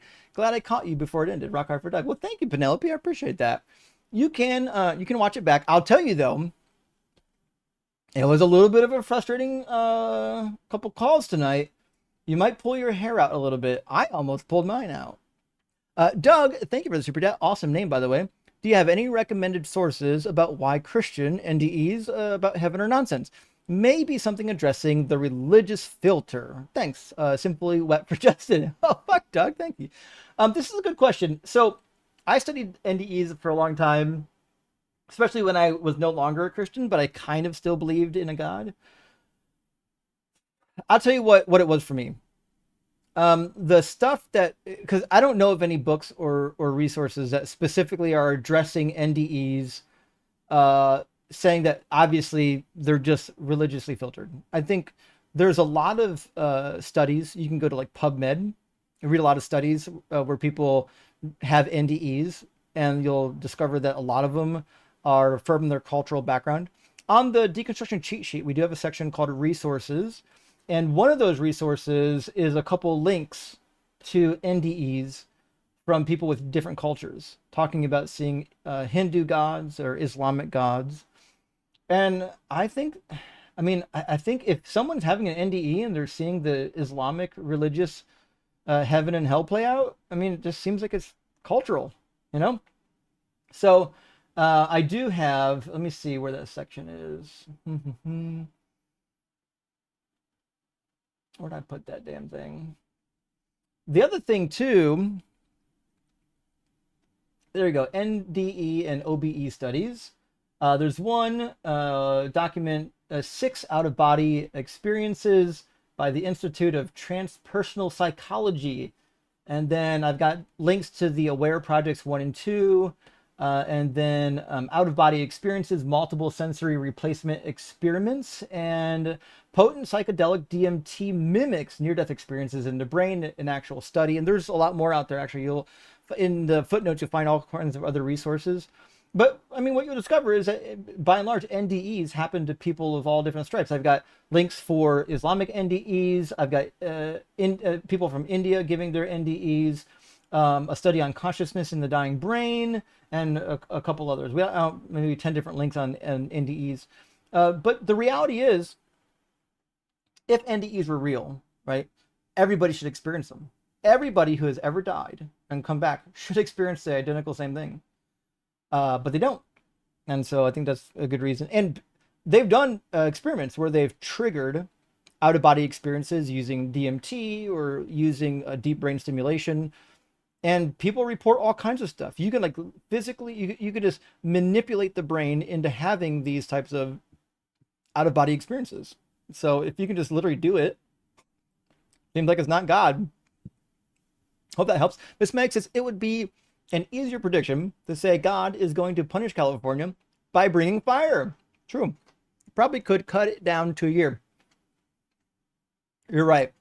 If I said this time next year, God will have punished Canada by setting their fucking trees ablaze. I mean, that's a win-win. You know what's going to happen. Sufficiently advanced tautology.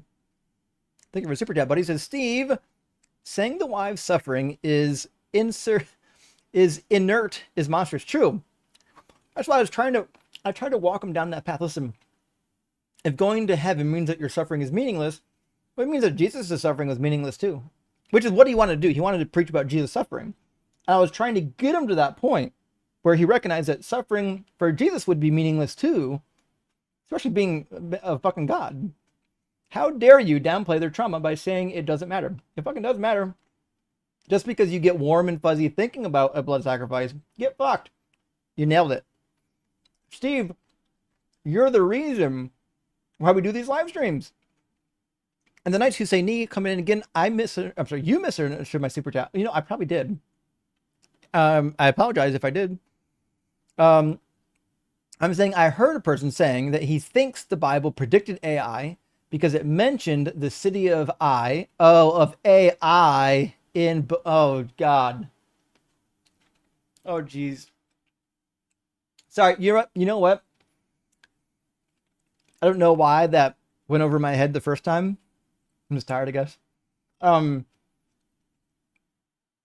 That might be the dumbest thing I've ever heard. You know that Ai and Jericho are actually really old cities. Like they existed for a long time. There's a lot of mentions of Ai before the Bible ever existed. So does that mean that all of those texts before the Bible were prophesying AI coming along? Probably not. That would be silly. But, you know, people will do anything to think that the Bible is true. Birdkeeper, Mikey, thank you for super chat. Fiverr, say hi. Been a while. Rock hard for Doug. Well, fuck, Birdkeeper. I'm glad you're here. Thanks for supporting. Thanks for stopping by. And my recommendation, we had a real banger tonight with Lamb apologetics. I had so much fun with Lamb. I can't wait for him to post it on his channel. I guarantee you, on his channel, you're going to see a video talking about cooking me. In fact, let me show you his channel, y'all. Hold on. Let's see. I'm going to put his channel up here real quick.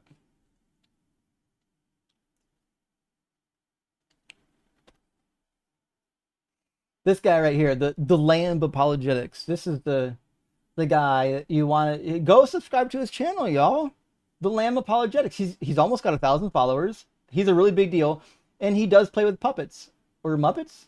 That's why I told you. I said you should stick with playing with puppets. And he pretended like I didn't, like he didn't know what I was talking about. Are you fucking stupid? It's right there in your.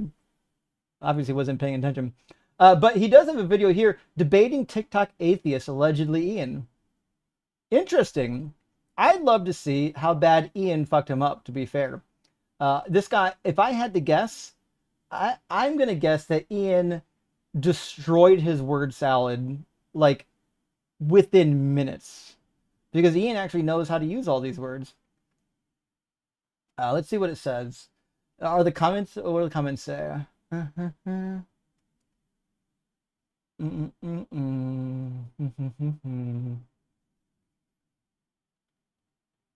Oh, it says this guy keeps doing this thing where he asks you to explain something, and once you're done, he acts dumb. So no. See, that's why he's frustrated.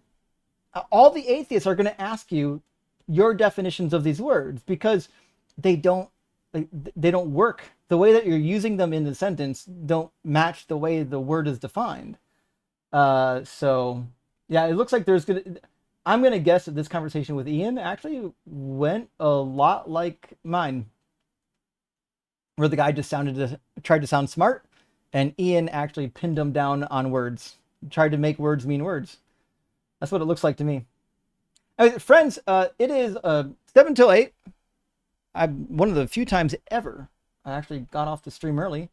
Thank you so much for being here. I really appreciate y'all being here. Who's live right now that we can go raid? Surely somebody's live that we can go raid. Fuck, I'm going to follow his channel. Hold on. I'm going to give him a new subscriber. I don't think anyone else. You can go visit his channel, friends, and let him know how much fun you had watching him debate. It was a really enlightening time. But live right now, I'm seeing on YouTube. Let's see. Are there any? The line is live right now. I don't know for how long, but look, Dr. Aaron Adair and Dr. Blitz are double teaming physics tonight, and bada bing, bada boom. That's where y'all. If you're on YouTube, get on over to the line and give them a good old Justin raid. Tell them Justin sent you, and I'll pop in and say hi as well. They're my boys. So if you're on TikTok, who's live on TikTok right now that we can go raid? Surely somebody's live that we can go raid. Let me double check TikTok real quick. I got a headache from over talking those imbeciles. I really got to stop doing that. I don't know why I let them go on like that. I really should just turn their mics down and let them mumble in the background. That'd be a way easier. TikTok isn't showing up. Is TikTok? There we go. I had to load it twice, 3 times, 4 times. Fuck. Okay, TikTok's really slow right now for some reason. Okay, who's live on TikTok? Dun, dun, dun, dun. Oh fuck, Monkey Boy's live. Okay. Y'all, if you're on TikTok, I need you to go over to Monkey Boy's live stream. Type in monkeyboy_logic, or his handle, or I think his nickname right now is Darth MB. But I think his actual channel is called Monkey Boy Logic. A friend of mine, he was actually on Apologetic this last Sunday with us. It was a good time. But friends, thank you so much for being here. I really love and appreciate y'all. This show doesn't happen without y'all. Y'all are the ones that make this possible. So really appreciate y'all. We'll be back again on today's Monday, so we'll be back again on Wednesday, and fuck, we'll do it all over again.